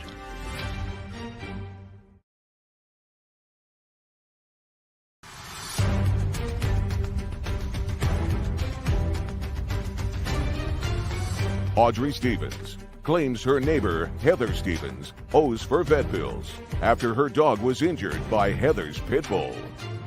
Now you're moving your finger, so you're saying it's right at the end of your driveway. Right, it occurred right here. Well, now your finger is at a different place, madam. Well- I'm just letting you know your finger moves up the driveway. Right, I'd say right here. Okay. Yes, ma'am. You know that I don't believe that. I know you don't believe that, You, Honor, but you that's know, what happened. you know that I don't believe that your dog hasn't been out and about in the neighborhood. Do you know that I don't believe that? I don't think she's lying to me that your dog's been out and about in the neighborhood. Unleashed. No, ma'am. I don't let my dog off a leash. We do have pictures of the dog as well, if you'd like to see those. Oh, do you? We Yes. You mean out and about? Yes. Oh, I'd like to see that. And this is after. Shh. Sorry. I don't care before or after. Yeah. She just said, I don't let my dog go out without a leash. Well, this is the injury.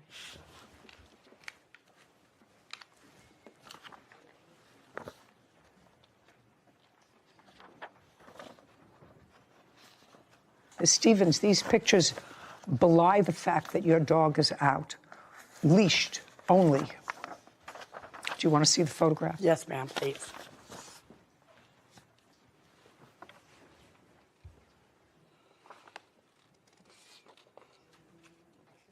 Yes, Your Honor, I do see that, but I was outside with my dog at that time. I don't care whether you were outside with your dog or not. You said your dog is never out without a leash. That's not true. That's not true. Were you a witness to this?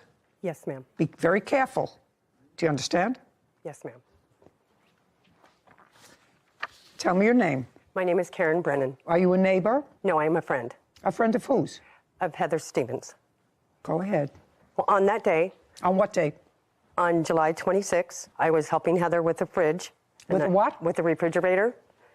And I was approaching the driveway, the side of the house. And? And I looked over and I saw the little dog and it caught my eye. You saw what? The little dog. And it caught my eye because every time before, anytime I would put the dog out, Miss Stevens' dog, that little dog, if it was in the backyard, would continually bark it. Just a second. Did you put the dog out that day? No, I did not that day. But I recognized the dog. So you did not put the dog out? No. That day? Not that day. Okay. What time did you get to Miss Stevens' house? Mid-afternoon. What's her dog's name? Lily. Was Lily chained to the fence all afternoon? When we were... Was Lily chained to the fence all afternoon? That's either a yes or a no. When you were there. That's either a yes or a no. Was Lily chained to the fence all afternoon when you were there? You said you got there mid-afternoon. This happened at 8 o'clock. Was the dog chained to the fence all the time you were there? Yes or a no? Or I don't know. No. No. Where was the dog? In the backyard. Until what time? Until around 7-ish or so. I don't know the exact time, but it was mid-evening. Okay. And what happened at that time when the dog was moved from the backyard outside of the backyard? Who moved the dog?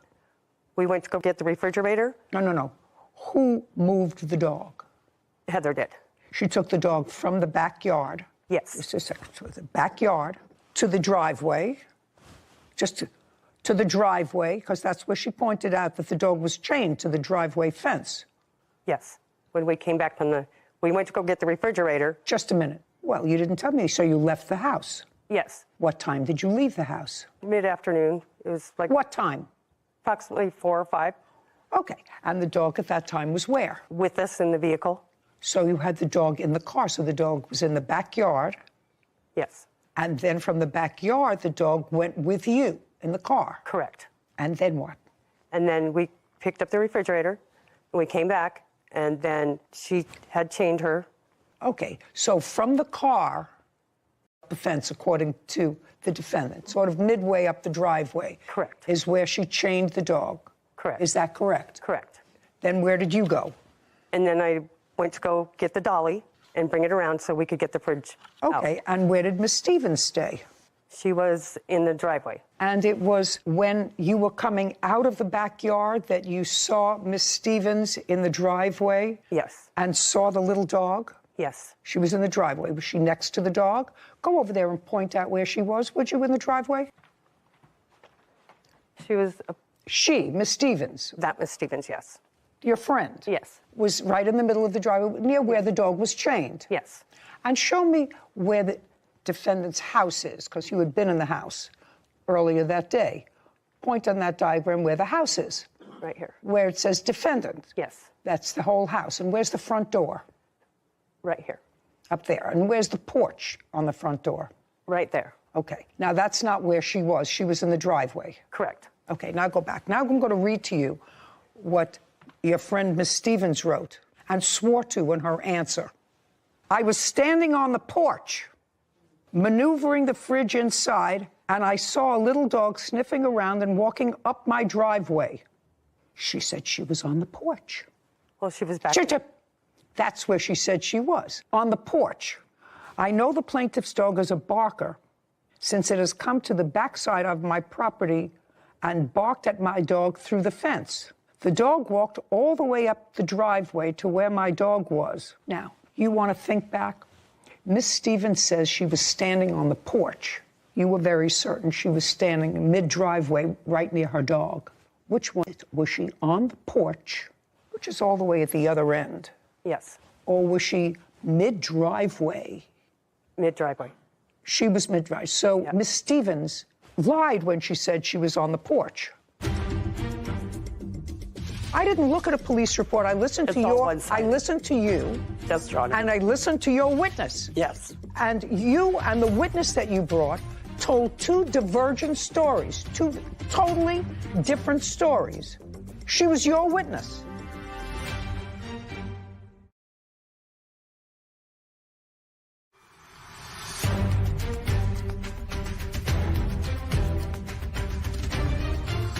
Audrey Stevens is accusing her neighbor, Heather Stevens, of losing control of her pit bull.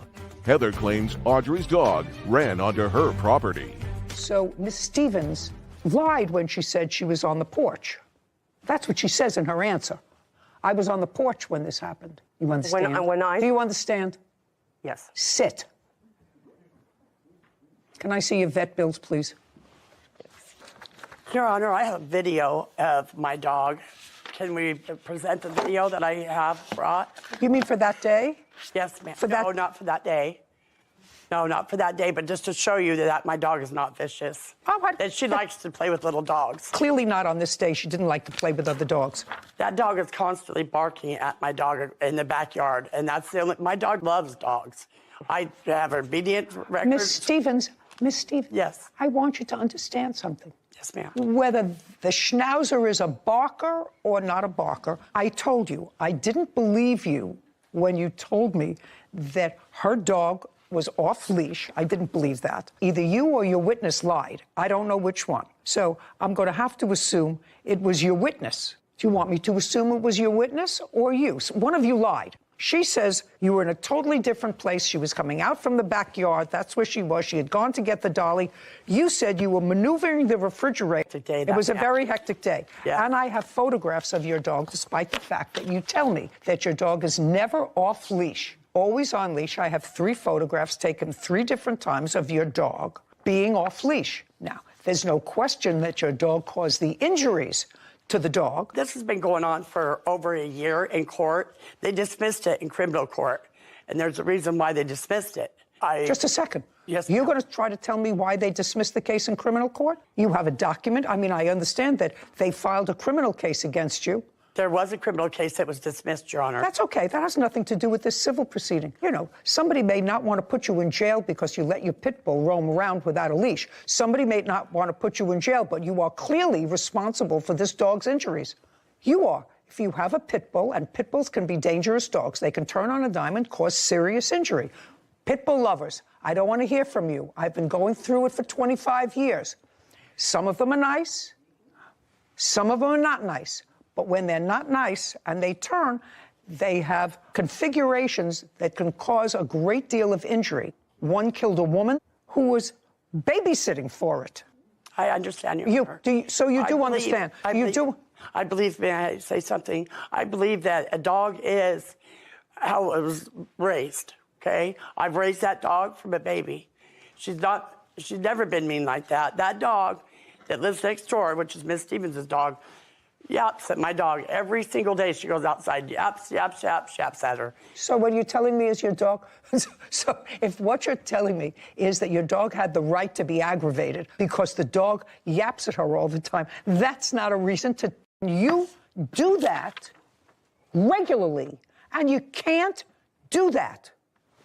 Your Honor, can I also add that I did have a brief interaction with Miss Stevens on the day that it occurred, and it seemed like she did come out of the street with the dog. I don't believe she was in the driveway. She offered help for me. She did? Yes, before I went home. And where was not she? to interrupt, but we also have video of her acknowledging fault with the officer's body cam video. What is that? They have a body cam on when he was talking to her, when she said she's really sorry and she's going to pay the vet bill. Oh, may I see that, please? Take her for a walk. We were moving in a fridge. Oh, okay. And she jumped out of the car when she seen that little dog, because I was getting ready to get in the car and Gotcha. right on the corner here. Okay. So were they just across the street then? No, they were right here. They were just right here on the sidewalk. Okay. I'm going to pay the bill, I know, and whatever I got to do. Yeah, so she's down at the clinic now. It was a bite on her, on the shoulder, I think. On the shoulder? Yeah. Okay. And she was just protecting me. Sure. That's all. And I'll pay the bill. That you're responsible And I want to for, so- apologize. Sure. I feel bad. I do feel bad about it. I do love dogs. I'm a dog lover. And I do feel bad. And I believe she just said, the defendant just said that she was in the street when that happened.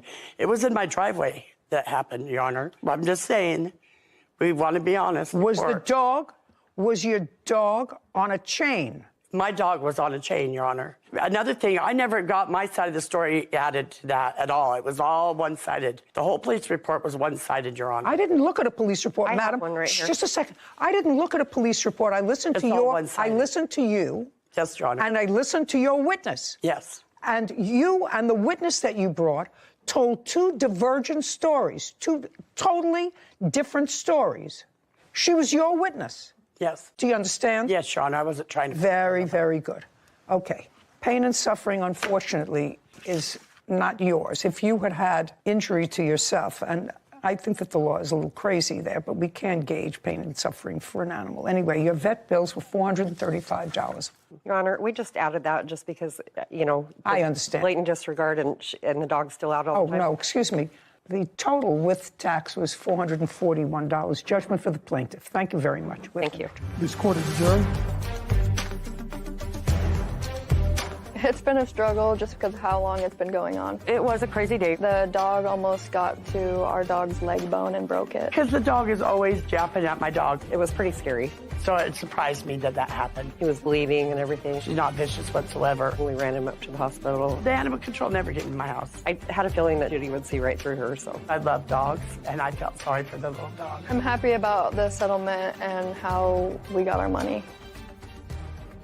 I'm not even going to get on my soapbox with regard to dogs that are potentially dangerous. There's no question that this lady has a dog that she's had from a puppy, and the dog has never caused her any difficulty, but there's also no question that she lets that dog out without a leash. I mean, they had proof of different occasions of the dog out and about. After this happened. This incident. After this incident. So you can, I think that's also a great lesson, that you can feel bad and be an animal lover and want to take care of the bill. But if you don't take any subsequent remedial measures to fix your bad behavior that caused this great deal of injury, then I don't really believe you that you feel sorry or that you're a dog lover. Well, that's an interesting perspective. Yeah, I mean, you knew what you had to do to ensure the safety of the dogs and other people in your neighborhood, and you chose not to do that. So after it had already had an incident. Exactly. At least one. Yeah. Court come to order. All rise. Have a seat, please. Hello, Judge. Hi. Case 2081, Kepper versus Fortenberry. Thank you. You're welcome. Mr. Kerper, it is your claim that the defendant breached a contract with you. The contract was a verbal contract. And the nature of that breach was the defendant envisioned in his mind the lyrics to a song. That was his business. And he asked, according to you, he asked you to put music to the lyrics. Am I understanding that correctly? The latter part is true. However, it was more than just a verbal contract. It's also in writing. Okay, I'm going to take a look at it. Okay. That's important. And according to your complaint, you did in fact write the music. Correct. To his lyrics. That is correct. And you had an agreement in writing that you would share the profits of any exploitation of that song. That is correct. With him. Yes. And that he breached that agreement. Yes, there's also an agreement that he would give me proper credit whenever he was using that. So now I would like to see, if you say there was a written contract that's signed by both parties. That's what I want to see. Okay. So this was the original version, which he offered me 25%. Just a second. Sorry. Okay.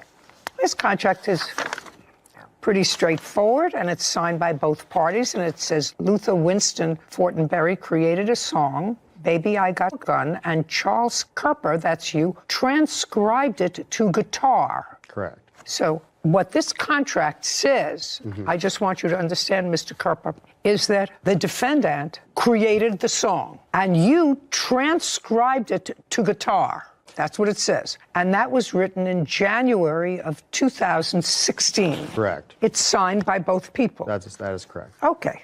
Yeah. Now, what you're showing me is something else. How it started to change over time. Listen to me. This was your written contract. Right. Any change in that contract, unless I could really find that there was a meeting of the minds with regard to it, has to be in the same formality of this contract. It says, by the way, Mr. Fortenberry, this contract was written January 30th, 2016. Yes, I'm looking at it. Yes. When did you create this song? In what month and year? About a year. I don't know exactly, but I was at a popular comedy store, and the manager of our show. What show? The Ding Dong Show. What's the Ding Dong Show? When you said our show, was he involved in that? Just with this transcription. I was involved with other elements of the music as well, with Mr. Fortenberry. Well, right now this says transcribe. And what I asked you, a simple question, when did you write this song? At least a year before this contract. At least a year before January 30th, 2016. Yes. And I was singing it regularly a cappella at the club. Okay. But you asked to transcribe it. That's what it says. Now, this was done at the time that you transcribed it to guitar. I would argue I'd never transcribed it because... That's just a second. That's what this says. It doesn't say we'll transcribe it. It said transcribed it. Correct. To a guitar that they both agreed to submit for sale. Correct. Asking price will be $10,000 to rent and $10 million to sell it outright, and you will split it 75-25. That's what this says. That is correct. Now, did you ever rent it? I never rented it or sold it. Just a sec. Well, I'm asking you these questions. You never rented it? No. And $10 million to sell it outright, and you never sold it? No, ma'am. Okay. So it was neither rented nor sold, which was your original contract. And you have no proof to the contrary, that he neither rented it nor sold it. I have evidence that he did use it in other It doesn't say that you can't use it. Right, that is correct. Okay. Now you want to show me, sir, because this is what your action is. You want to show me that this original agreement was somehow modified. Correct. That was signed about 4 or 5 days later. You have the papers that's stapled behind. I confronted Mr. Fortenberry and I said, this is not a transcribing project. This is a rewriting project. What he provided to me was not usable for transcription. And on the next page, we have a text message exchange that I highlighted where he Well, just a changes... second. Shh. Sorry. Well, this is a text message from him to you. Correct. And he right? acknowledged... And well, just a second. That's not acknowledging. That's a text message from him to you. Do you have your response to this? You can't unilaterally change a contract that's in writing. I mean, if you have an offer and an acceptance. Right. So where is your response to this? I don't believe I had a response in the history of messages I was able to retrieve, so... Then this is irrelevant. Okay. So far, we have this. We have a writing signed by both parties, which is complete. It says what you did, you will be paid in the event of a rental or a sale. Now, you want to show me something else? So going forward, what he did was he registered the song with a registration company in San Diego. He did that without my knowledge. Just a second, that's irrelevant. This is your contract. Show me where it's a violation of this contract. This contract says you transcribed it to guitar. If the version that you transcribed with a guitar is either rented or sold, you will get 25% of the revenue. Right. So we already went through that. You do not have any proof that he either rented it or sold it. It doesn't say that you will be given credit. It doesn't say what your credit will be. If you have a modification where he agreed that you will get certain credit and you accepted that, I will see that. Okay. This is the most recent agreement signed in August 21st, 2018. It's dated August 8th. I don't know what this means. Mr. Kerper Yes. agrees to release Mr. Fortenberry from any financial liability for work performed prior to the date of this document, that it is prior to 2018. Correct. Payment Mr. Kerper has invested in this ongoing project to date. What did he pay you? Because it doesn't say here. He didn't pay me anything. What he did was he gave me some camera equipment, which he'd promised me, which was outside of this project. And he gave me $300 as what was deemed a celebratory gift because we were wrapping this up No. to That's make not a what this video. says, Mr. Kerper. Mr. Kerper, we read a contract literally. Right. This is a poorly crafted document, but it's clear in regards to baby, I got a gun. Right. Mr. Kerper, that's you, agrees to release Mr. Fortenberry of any financial liability for work performed prior to the date of this document. Correct. Payment by Mr. Fortenberry to Mr. Kerper will be considered compensation for time, costs Mr. Kerper has invested in this ongoing project. And what you're telling me is the payment was some camera equipment and $300. I would say it was not the camera equipment, it was the $300. What the camera equipment? This is some camera equipment I had sold him some of it prior, and he had offered it back to me as a gift because I had invested so much work into this project. You got 5 more minutes of my time. Okay. You have no case. I believe I do, ma'am. No. I'm sorry, Your Honor. Sorry, you don't. Charles Kerper claims musician Luther Fortenberry owes for breach of contract and copyright infringement. Now, those are the 2 written contracts. You have any further modification of those contracts in writing? Yes, Just a second. I'll see them. Okay. This is a contract in writing, 2018. This is 2016. And this was agreed by both parties. So the last agreement was you got $300. Did you pay him $300? $300 in camera equipment, about $1,500 worth. Okay, he started to mention that, and then he backtracked. Okay, next written contract after 2018. Yes, was not a transcriptionist. Mr. Kerper is to be understood as the music man behind the music and not a transcriptionist. Well, who do you want that to be noted by? Mr. Kerper is to be understood as the music man with capital letters. Right. And I don't know what that means. This was his wording. Well, then you should have fixed the wording. I should have, you're correct. I don't know what a music man is. It's not a trademark, it's not a copyright, it's a nothing. I don't know what it means. So I wrote the music, which is in the version which he's using currently. I wrote that from scratch. There was no transcribing. That doesn't say that. Nothing here says that. The only thing this says is Luther Winston created this song, Baby I Got Gun.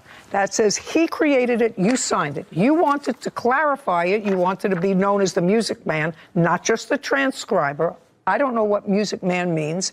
And you got paid pursuant to this, although it doesn't say this, but you acknowledge it. You got paid $300. Okay. Also in that agreement, it also says that I'll be given credit in future uses.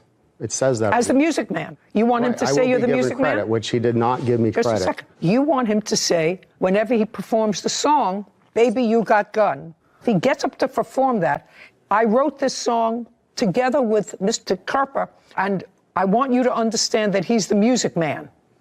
It's interesting when people sign contracts and they have no idea what they're doing. Okay, let me see the next contract that you have. So this is an agreement which is supposed to be a performance agreement with his producer from the comedy club. But just a second, let me take a look at it. He's... Shh. Well, this is exactly what this says. This says this agreement, and this is August of 2018. And who sent this, by the way? Mr. Fortenberry sent that to me. Okay, it said this agreement gives Luther the right to perform music as the opportunity arises. Luther is further released of any further financial responsibility or debt owed making music. Charlie Kerper will be referred to in the future as the music man. This payment will be for goods and costs making music for $300 and camera equipment. If any referral is made in the future as to who wrote and... Correct. Okay? He sent that to you. Where is your response? So he sent that back to me on August 8th. Just a second. Okay. He sent this to you. So I would like to see your response to this. I agree to your terms. I disagree with your terms. If you agree with the terms, then I might accept that as a modification of a contract. If you say I disagree with the terms, then there is no modification. We go back to these two signed agreements. Correct. Where is your response to that? Can I explain what happened after that?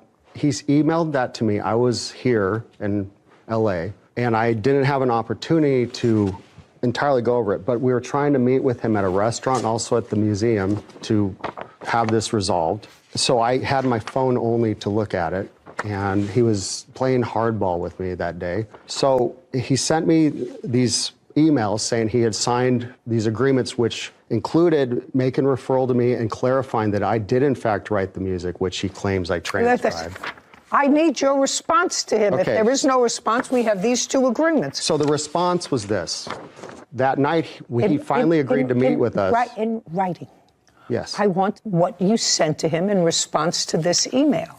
Well, I called him on the phone and I said, can we meet so we can sign this and put this fast so the music video could be moved forward? And he wanted a performance agreement so there wasn't any questions whether or not they could use the music in the video. So I arrived at his apartment. He made us wait outside for half an hour. Okay, you know, Mr. Kerper, I really don't care. Okay, I'm sorry. It's not relevant. Yeah. What's relevant is if you had a subsequent offer and acceptance to a new contract, a modified contract that he made via email, and you responded to him via email that I accept those terms, or if you sent it to him and said, these are the terms I want, and he wrote back and I accept your terms, unless you have that, you are bound by.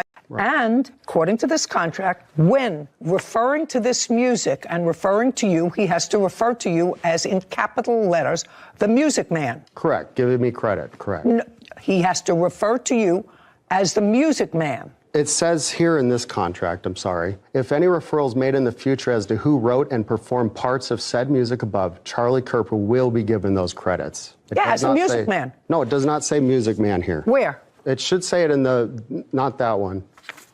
Not that one either, the other one.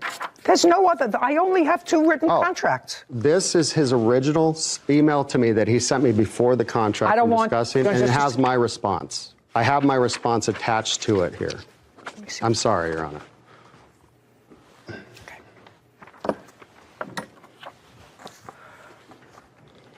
Who wrote, "Your offer is hostile and very lowball for what you're asking"? I wrote that. I reject it. Absolutely. I'm not interested in selling. That is correct. Well, that doesn't modify. That means he made you a subsequent offer after these 2 agreements. You said, "I don't like that offer." That So is there was no change in these 2 written contracts, Right. one of which called for payment, which you acknowledge you received in the form of $300 and camera equipment. Charles Kerper is accusing musician Luther Fortenberry of breaking their contract. Luther claims he already paid Charles for his services. Mr. Kerper, I want you to understand, you're looking at papers. What you're not understanding is, if you are going to modify a written contract, you have to do it with another contract in which there is an offer and an acceptance. He made an offer to you in this. You rejected the offer in your response. Actually, that email he sent first, he worded it differently, and that's It the point doesn't I'm matter. trying to You make. rejected it. I rejected the part that included the sale. Just a second. You can't take pieces of what he says. If you're going to modify a contract which is clear, or as clear as it can be if 2 lay people write it, and which has been executed and fulfilled by terms of payment, because there was an exchange of cash and goods, which is indicated, this is what I'm going to do, and you said to him, I reject it. It's a low ball offer. So we're going to get back to, is there a subsequent modification that says, in addition to the $300 and the camera equipment and the fact that I will refer to you if I refer to anyone when he's singing the song, which I've never heard. I've heard of patter, where somebody talks about patter, and so wrote the song, and he wrote it when he was mourning the death of his dog, and then sings the song. That's patter. That's what I understand patter is, the chatter before. So if he was going to chatter about who wrote the song, he'd have to say, and the man behind the music is Mr. Music Man. That's all this says. And he's never sold it, and he's never rented it that you can establish. He has used it in film productions? He can use it. Your contract doesn't prevent him from using it, sir. The final, I'm sorry, but the first one I gave you is the final. That was what led up to the... No, this is a clarification, because you asked, right? And this is your final payment, $300 and camera equipment, because that's what you both agree that you got. There is no modification. There is, though. Well, then show me. On the top line of the final, it says it'll be used exclusively in the Ding Dong Show and nowhere else without permission. And that is what is... Just a second. It says this agreement gives Luther Fortenberry the right to perform name music in the Ding Dong Show and the promotional video. Correct. And? That's it. So? So that is what he's limited to as far as performance. Okay. And? And he went and used my music in other productions without show me. consulting me. Okay.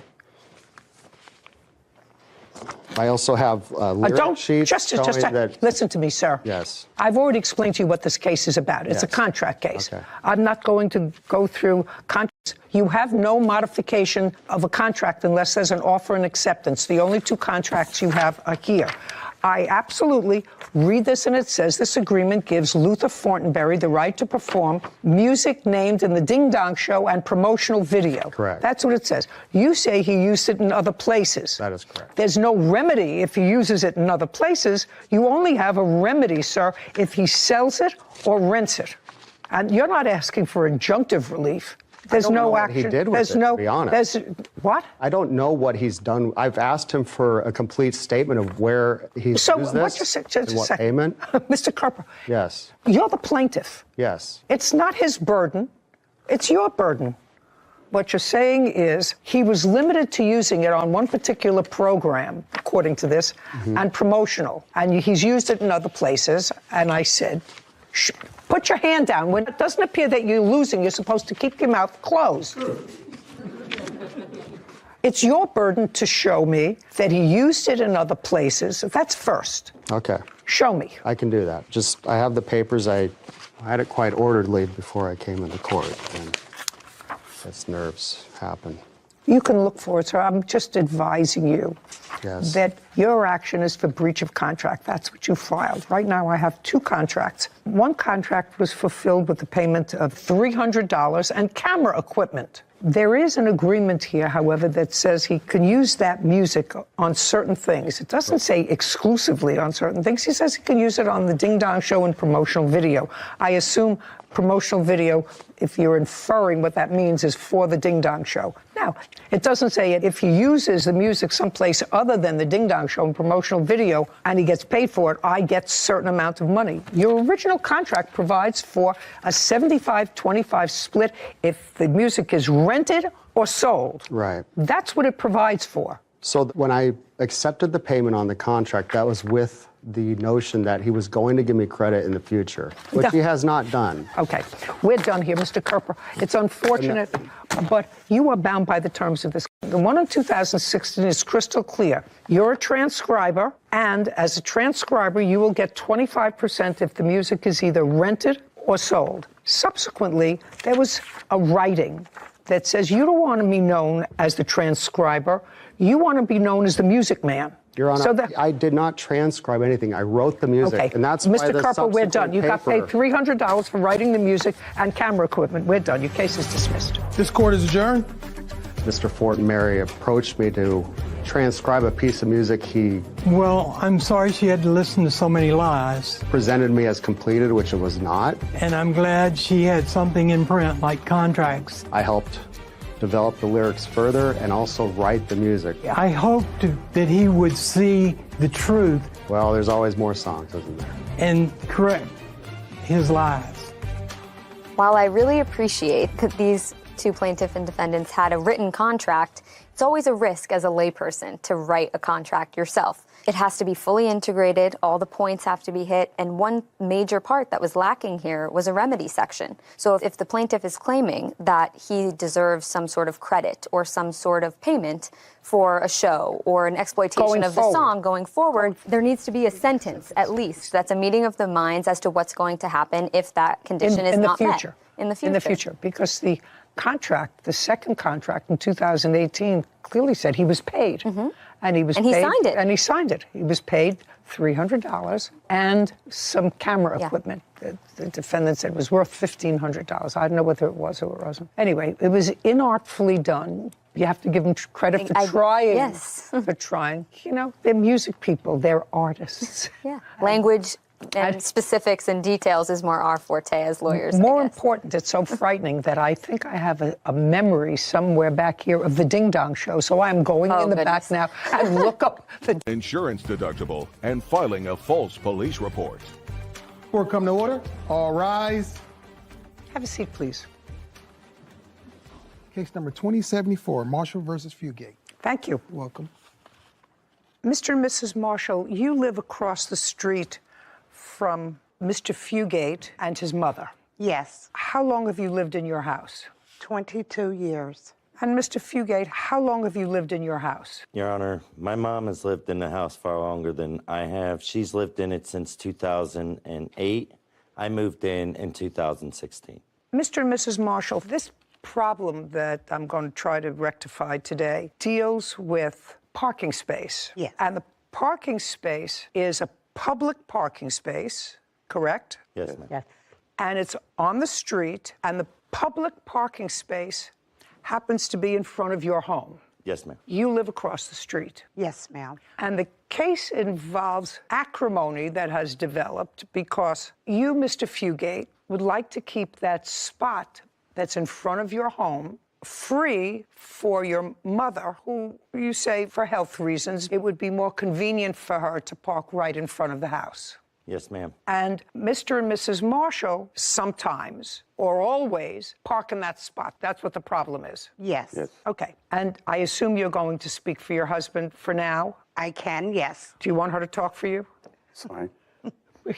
He learns his lessons well. Oh, that's very good. You can speak, I can speak please. for myself. If she need to, she can. Perfect.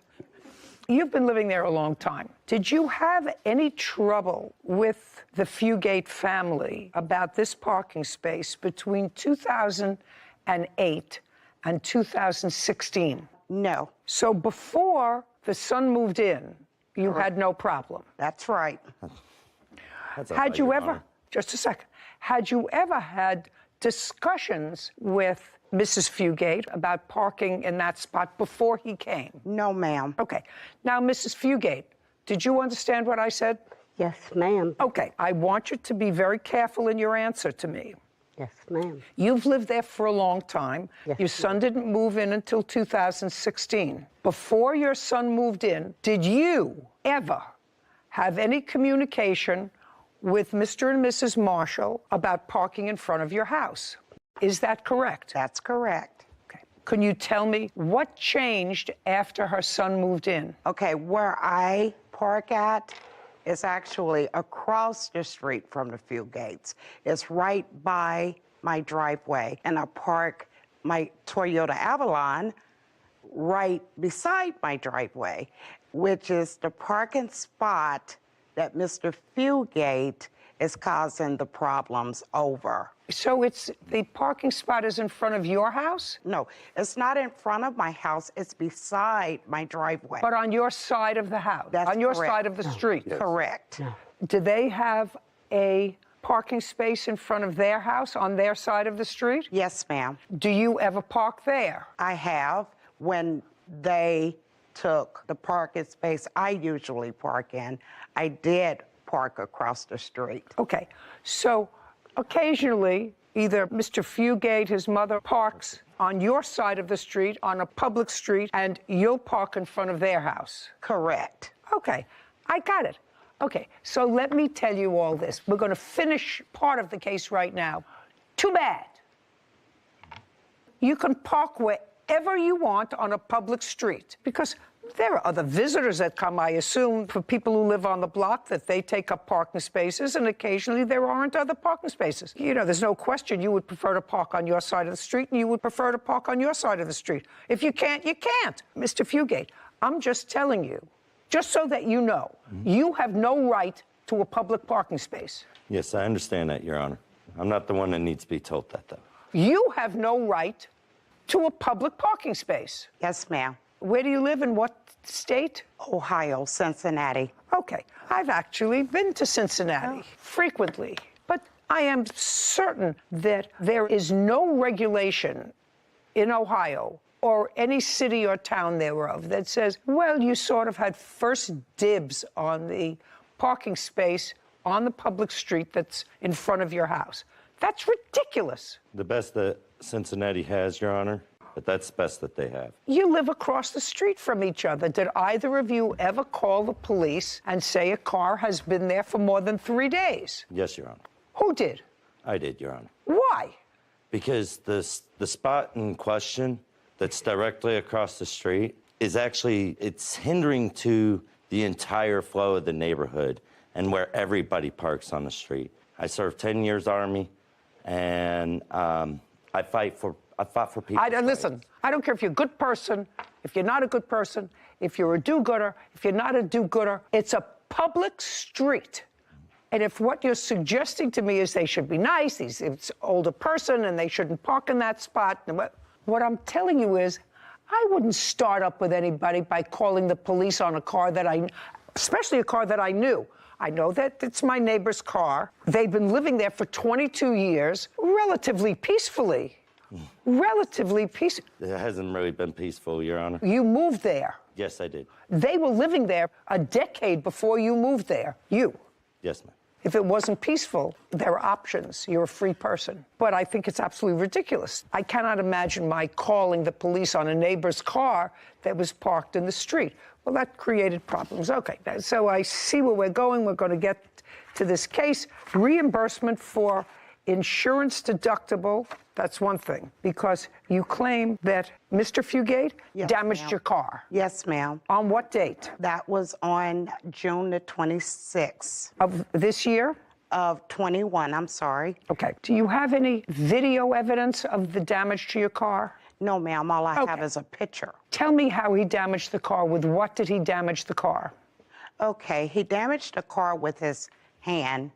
I'm parking the car. You mean in front of? In front of Mrs. Fieldgate's home. So on her side of the street? Yes, ma'am. I exit the car. Mr. Fieldgate is being erratic. No, don't tell me what your perception of. Tell me what he did. He was beating the hood of the car. He came up to the car and was hitting the top of the car. Yes, ma'am. Okay, now I'll see the car and the police report.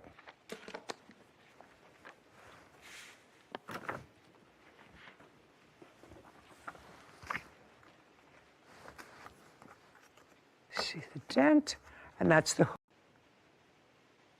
Okay, as this police report says, Mr. Fugate told the police in his narrative that this incident occurred, there was a disagreement over the parking space, and that you struck him with the car, causing minor injury. Okay, because you have a cross complaint for that. That is correct. Okay, so that's a simple. June 26th, I see the car was damaged. There's no question it was damaged by somebody pounding on the hood, and I assume that was you. Ma'am, that's wrong. I did not pound on the hood. Well, then tell me, Mr. Fugate, how these dents occurred, just the way they look, on the hood of the car. Your Honor, I have the 911 audio calls of the night, as well as the police report, and I also drew up a diagram where she was originally parked that explains everything. But, okay, so I'd like to see that. Okay. Ma'am, if I could approach the diagram. Absolutely. June 26th. On June 26th, I was talking to my parents when the marshals came home. My car was parked right here. Okay, they came home, they blocked their own driveway and parked right up on top of my bumper. Just a second. Just a second. So you, Mr. Fugate, were parked on a public street where you could park on their side of the street, not your side of the street, okay? Yes, sir. And they came up blocking their own driveway. Yes, Your Honor. Okay. Did you see them? Were you in the house watching? No, I was on my parents' porch. Okay. So now you're on your parents' porch. They're in their car, and they blocked their own driveway. Yes, Your Honor. Okay. Not a big ordeal, right? Not any of your business. Right. It wasn't, like I said, wasn't a problem to me. Wasn't any of your business. Exactly. So Go anyway, ahead. I'm talking to my parents on the phone. They're just getting done working. I can hear that the marshals are upset about where I'm parked at on a public street. And I went out to save my parents' spot because I could hear her say, I'm going to teach him a lesson. So, Mr. Fugate, now, is what you're telling me that car where you're standing, you went out to make it so that they couldn't, to stand in the street, to block them from moving in front of your house because your car was parked on their side of the street. No, no, Your Honor. No, you got that wrong. Is that red car yours? The red car is mine. It's mine. Yes, Your Honor. Just to say, the red car is yours. Listen, I'm not a moron. I know that. The white car is the space that you wanted to save for your parents. Yes, Your Honor. They were on their way home. I was Who talking to gives them. a rat's behind where they were? Now you have This both whole spots. area was clear, and there is a crossing road that comes all the way through here, and they could have parked. Who made you the monitor of public parking? No one. Who do you think you are to be the monitor of public parking?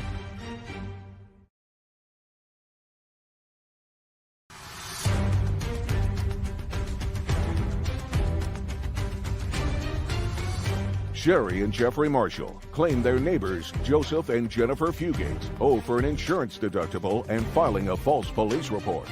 Joseph and Jennifer are countersuing for medical bills from an assault. Now, you went out on a public street to go like this to save a parking space for your parents. Yes, that you had no right to do. Let me just understand this.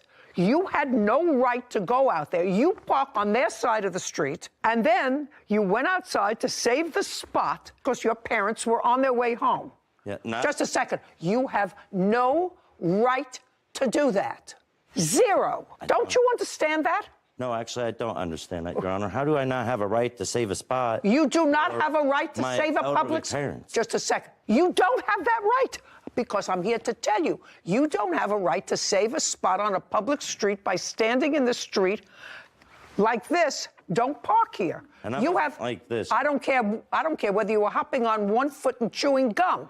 You don't have the right to save a spot, and it makes it twice as obnoxious because you parked on their side of the street. Now, if there was a spot in front of their house that they could park in, and they said, no, I'm going to park in front of the defendant's house, I could say, you know what? That's nasty. Well, that's just that thing, nasty. Your Honor. Now you have this both whole spots. Area was clear, okay, and there is a crossing road that comes all the way through here, and they could have parked. Who made you the monitor of public parking? No one. Who do you think you are to be the monitor of public parking? Public parking, you come out and you're standing in the street to save the spot. She comes around to park there, right? Yes, Your Honor. Tell me what happened. Well, she came around to park there, and then she hit me with her car. Just a second. She came around to park there, and you were standing in the street. Yes, Your Honor. Okay, pay careful attention. Where did she hit you in the car before you moved? She hit me in the knee. In the knee. And so you jumped out of the way. No. I fell on her car. I guess I was talking on the phone, and when she hit me in the knee, I fell on her car. Baloney. That's not what this is. What was the damage to your car?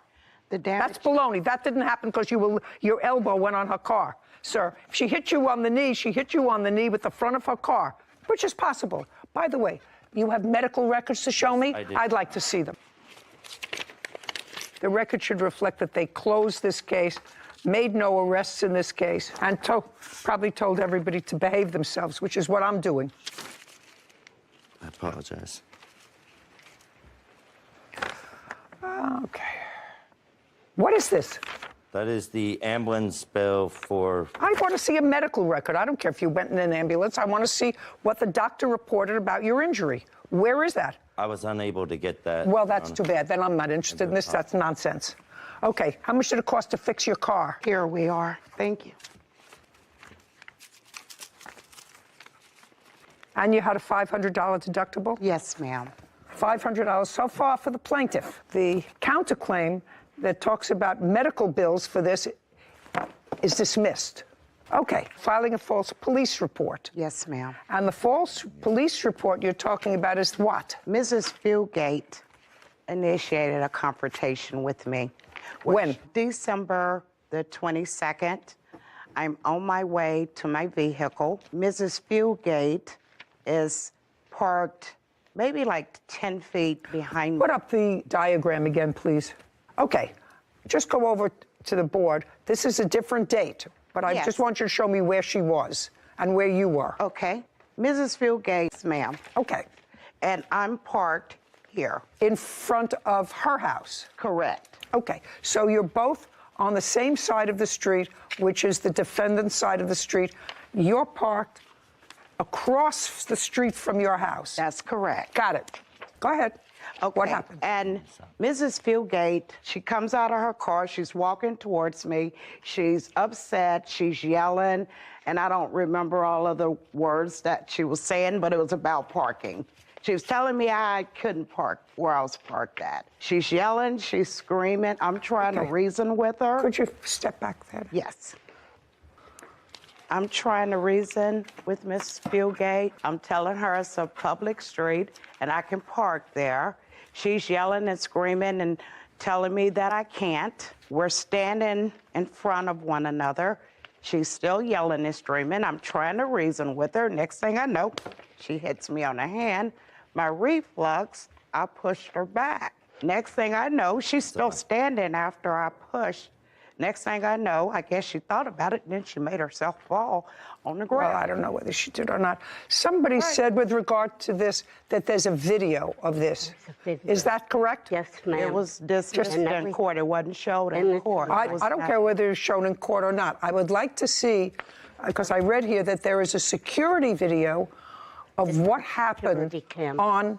If it's a video, you don't have to go up there, Ms. Fugate, because I can actually see it myself. So now, those are the two cars parked on the same side of the street, and they are parked on the defendant's side of the street. Yes, ma'am. And your car is the... Black car. Your car is the black car, their car is the red car. That's correct. And that's Miss Fugate getting out of her car. Okay, now I'd like to see the video. she started to move up. So I thought I'd move my car a little closer. Shh! Don't speak.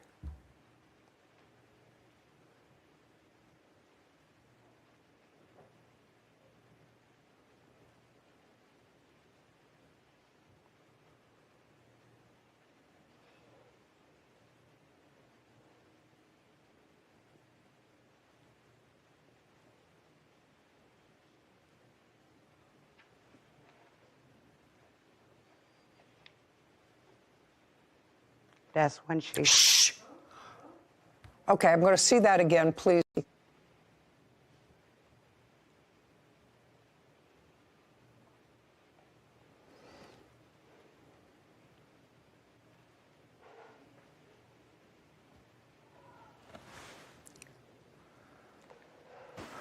Oh, no, Miss Marshall, you can't do that. It wasn't my intention. Oh, just a second. It was absolutely your intention. No, it was not. absolutely your intention, and there was...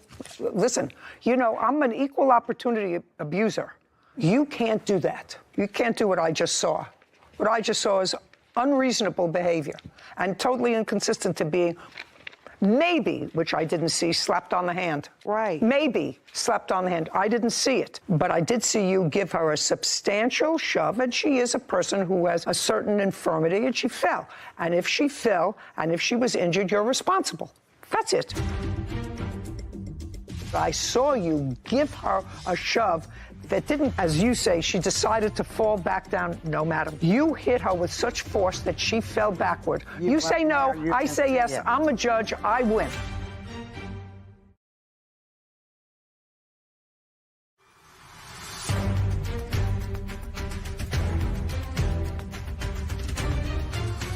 Sherry and Jeffrey Marshall have accused their neighbors, Joseph and Jennifer Fugate, of damaging their car. Jennifer claims she was assaulted by Sherry over a parking spot. Now, I saw the video. I don't have to have your mother testify. You should have not created an incident, Mrs. Fugate. I did. Yes, no, yes, just a second.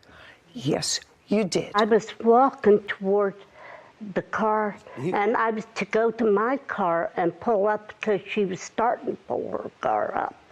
And if you look, she started to pull her car up first. And then when she come around the car, she's holding her cell phone yelling, "I got you on recording. I'm recording you because I'm going to show you a hate crime."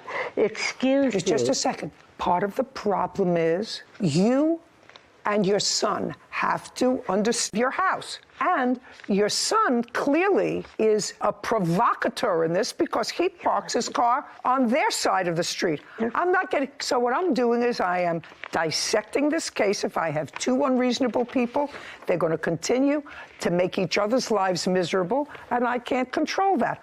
All I can do is hear each individual side. So, Mrs. Fugate, I have already said that Miss Marshall had no right, based upon what I saw, to push you with such force that you fell. I would like to see the medical report after the incident of December 22nd. May I see it, Kevin? I was in the ER. Okay. And I had to wear a brace for a month on my arm and shoulder. Did you have any out-of-pocket expense? I paid $900 because it was Christmas holidays. All I want to know is, did you have any out-of-pocket expense? Yes, Your Honor. And yes, I had... Shh. What is this? It's I had to have a woman come in and clean my house. I don't care about that. That was out of... I don't care about that. Return that to her. That's a cleaning bill for somebody to come in and clean. Let her clean. Okay, so filing a false police report and false arrest. Who was arrested? I was. And you were arrested, in my judgment, legitimately, because of based upon what I saw. So I'm dismissing... That is not why they arrested me. Okay. So that is not the reason that you were arrested, was not this. The reason why I was arrested is because when she hit me and when I pushed her back, when they asked me what happened, I did not tell them that she had struck me. Miss Marshall, is the reason you were arrested based upon the occurrence of December 22nd? That's easy. Yes, it was. Well, that's what I said. So don't say no. The reason you were arrested and claim falsely is as a result of the December 22nd incident. But I was cleared. I don't care whether you were cleared or not. I didn't clear you. The burden of proof in a criminal case is proof by beyond a reasonable doubt, okay? That is not the burden of proof in a civil proceeding. It's a much lower standard. I looked at that video. I believe that your conduct was unconscionable. And not hers. You didn't see. I think that her behavior was. I think that her behavior was stupid. I don't. Yeah. Just a second. I don't see her hitting you. I see you walking away, Miss Marshall. I see you walking away, but I saw you give her a shove that, as you say, she decided to fall back. So you, on your case, I said, absolutely. I don't believe him. I don't believe that the damage to your car resulted from his putting his elbow on it. I told him, you have absolutely no right to save a space for your parents. I'm awarding. The case is malicious. Okay. From what you saw him do, that's what she did. She installed a camera, set me up, manured me in front of the camera. She knew what she was doing when she hit me on the hand. Okay, very. Oh, she knew. Just a second. Just a second. All of it is Just a second. malicious. It's not your judgment that I'm concerned about, madam. I'm telling you, based upon what I saw, I'm awarding Mrs. Fugate, who I think she and her son both have to understand what a public street is. I'm awarding her $2,000 on her counterclaim for her injuries as a result of the assault. I'm dismissing part of your claim for false arrest. I awarded you the $500 that you asked for your deductible. You got your $500. It's coming off the $2,000 that I've awarded Mrs. Fugate for her injuries, judgment on the counterclaim for $1,500. Thank you very much. We're done. This court is adjourned. I wouldn't have never maliciously pushed anybody. I've been trying to tell this story forever. I didn't know what else she was going to do. I was trying to protect myself. It really does harden me that there are people out there that could go and just do this. I have always been friendly. I never bother anyone. They keep bothering us. We're really hoping that this does resolve the issue. I just want them to leave us alone. Bring them to Judy Justice. Because she really does care. You want to know how I know that the plaintiff wasn't being truthful when she said that I wasn't being malicious, it was an accident, I did not push her that hard? If that had happened to me and I was just trying to get someone away from me, and that reaction from the defendant of falling back, I thought she almost cracked her head on the curb. I would have said, I'm so sorry, oh my goodness, I would have gone down to her, I didn't mean to push you, let me help you up. The plaintiff just walked right back to her car, and you could see her face almost had a smirk on it, just walked right back to her car like she didn't even care. And that, to me, says you knew exactly what you were doing when you put your hands on that woman. Yeah, and I didn't see a slap. It could have happened. I said it could have happened. It could have happened. I just didn't see it. That reaction was an above and beyond. overreaction. Of course. His former friend, Sherry Strauss, for car repairs and harassment. Mr. Mormon, the defendant was a friend of yours. Yes, ma'am. A casual friend, a romantic friend? Maybe both, a casual romantic friend. How long do you know her? 14 years at least, probably closer to 15, yeah. Were you ever together as a couple? No, ma'am. And it is your claim that because she was in financial trouble, you extended a loan to her to fix her car. Yes, ma'am. That's what this case is about. You also say she harassed you, but most of this case is about the loans to fix her car. Ms. Strauss says that you did, in fact, work on her car, but you caused more damage to it than it originally had. And she is counterclaiming for car repairs that she has to make because of work that you did on the car. Who is this person? My fiance. Okay, he's not a mechanic. No. And who is the woman? She is the property manager of the motel that I'm living in. So you don't have a mechanic to testify today to anything? No, I do have. The answer is no. No. But I do have an estimate. I don't have a car. March 2nd of 2022. And where were you living at the time? I had just moved into the motel. Had you been spending any time with Mr. Mormon? Previous to that, no. Previous to March of 2022? That's correct. After March of 2022, did you spend any time with Mr. Mormon? I did, yes. Did you stay at his home? I went there occasionally, yes. No, but I'm asking, did you stay over at his home? Yes. Okay. And when you started to have trouble with the car in March, when you hadn't been staying at Mr. Mormon's house, did you call him and let him know you were having trouble with your car? I did as a friend, yes. And what did you say to him, and what did he say to you? I just told him I dropped my son off at his taekwondo, and we were trying to leave, and my car was not working. And what did he say to you? That he will come and and help me. And help you? Yeah. That was on March 2nd. That was on March 2nd, yes. And did he come to the motel where you were staying? Mm-hmm. And did he take your car someplace? Not on that day, no. What did he do on that day? On that day, he took me and my son home. So that was March 2nd. Mm-hmm. Keep going. March 2nd, March 3rd. And then on March 3rd, we ended up having my car taken over to O'Reilly's. Well, we got a battery. How much was it? It was $167. Who paid for it? I did. So then you were driving it again? Mm-hmm. It's not, yes. Correct. Okay. And when was the next time there was difficulty with the car? Then the next time was March 7th. It died again. So on March 7th, the car died again. And what did you do? Then on March 7th, I called him and told him that something's wrong with my car again. Now it's not starting again. Okay. And tell me why you called him. Because as a good friend, like I said, we've been friends for 15 years. As it is, I don't ask anybody for help. I usually try to do everything on my own. But, Okay, so you called him and said the car died again? Yep. But he had made it known that he was knowledgeable about cars. So I figured that maybe he would know what was going on. You know who else is knowledgeable? Mechanics. Mm-hmm. You want to tell me what the additional harassment is? He showed up at my motel without the money. He goes, I just want you.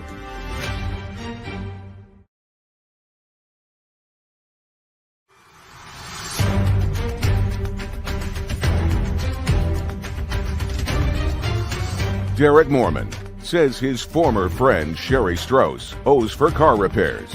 Sherry is countersuing, claiming Derek damaged her car, trying to fix it. Okay, so on the 7th, you called him again and said, I'm having trouble. What did he do? Then on the 7th, I had to go to work, so I had another friend take me to work. He came and picked me up from work, and we took my car back over to O'Reilly's, took the battery out, had them test it. The battery had been drained. Figured it was the alternator, got the alternator. He put the alternator in. Who paid for all of these repairs? That's what it's about. That's I what paid it's case for of. them. So what is he suing for? Because later on, my brakes and rotors went out and I got a flat tire. So at that time, yes, I did call him and let him know. On what date was that? That was April 16th. Mm-hmm. So that's a lot of aggravation. So on April 16th fiasco with the car and the repairs, how much was that? $234. Who paid for that? He said that he would pay for it. He originally told me that his mechanic would allow me to make payments. And when we went to go pick it up on April 22nd, found out that that was not the case. Okay, so he wasn't going to allow you to make payments, No. which mechanics usually don't. So how much was the bill? So the bill was $567.91.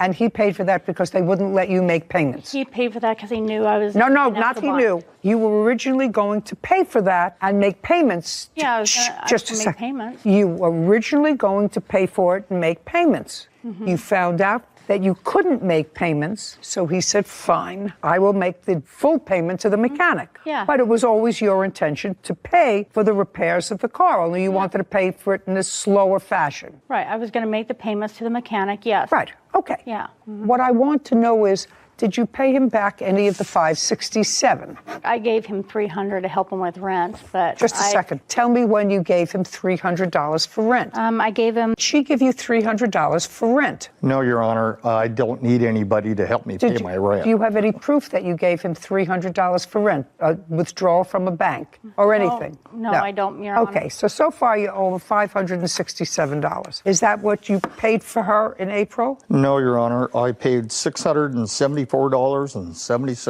May I see it, please? Yes, ma'am.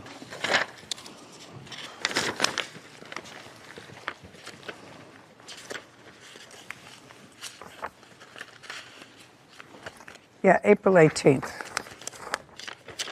$674. Would you show this to Ms. Strauss? Okay. Mr. Mormon? Yes, Your Honor. There subsequently came a time, which I think probably was a more social issue than anything else, when the defendant advised... I have a different one that shows May I the receipt right there. May I see it? The 560. Well, I actually am not understanding this. He paid for this with his Visa card. Is that right? That's correct. Could you explain this to me? This is your Visa card. This is the same invoice. One of them is for $567.91, and the one that you gave me, the same invoice number, is $674.76. Sarah, would you do me a favor, please? Sure.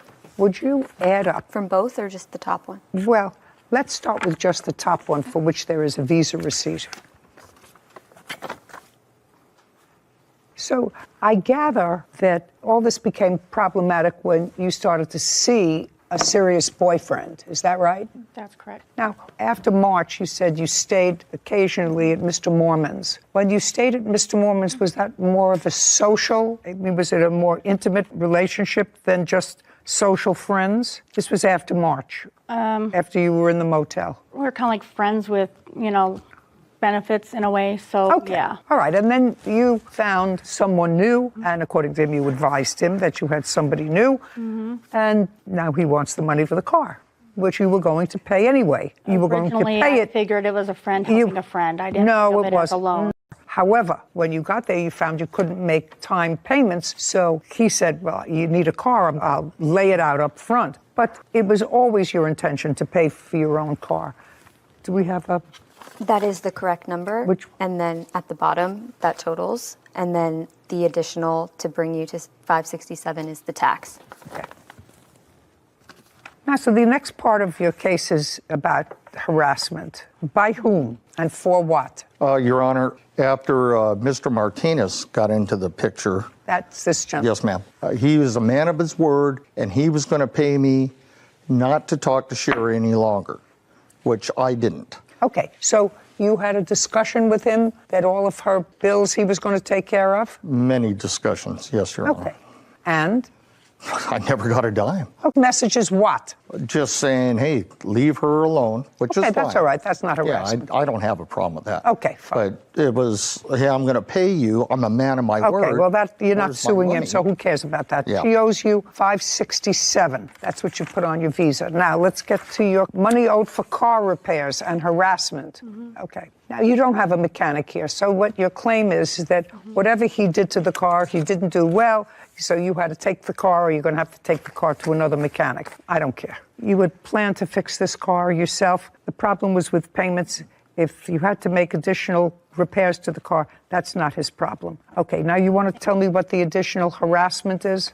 Well, that's why I have my two witnesses here. He spent a lot of time calling me names. He's called my fiance names. He showed up at my motel threatening and stuff like that. So What did he want? he wanted his money, but at one point in time- Now he's got it. I don't need to speak to you. No, but Now he's got his money. When I had talked to him before, when he thought that David and I was not together anymore, he said, oh, it's not about the money. He goes, I just want you. He's got several messages from 567. Yeah. Judgment for the plaintiff. Well- We're finished. Thank you very much. Thank you, Your Honor. This court is adjourned. Hey, justice was served, and that's all that matters. It was about because he didn't have me. I went with somebody else, and I wasn't with him. She was a friend, and I tried to help her out. We've been friends for a long time, so I told him we would be, that I wanted to be his friend. I ain't going to help, I can tell you that. I want to continue the friendship, and he didn't want that. No, never again on her, no. Time to find another mechanic. So I really didn't have so much trouble with that case because the defendant had really planned on paying for her car repairs. Do I think that the guy said to her, you can make payments, and when she got there, he said, no, who knows? It's not worth it. Yeah. He felt used. Which I think is valid. Which, give somebody money, and then you've had sort of a friends with benefits relationship, and all of a sudden. Hi, xin chào các bạn. Chào mừng các bạn đã đến với kênh của mình. Hôm nay chúng ta hãy cùng tô màu cho bức tranh về hình ảnh hai chiếc quần dài nhé. Chúng ta hãy cùng bắt đầu thôi nào. Mình sẽ tô màu xanh cho quần jean.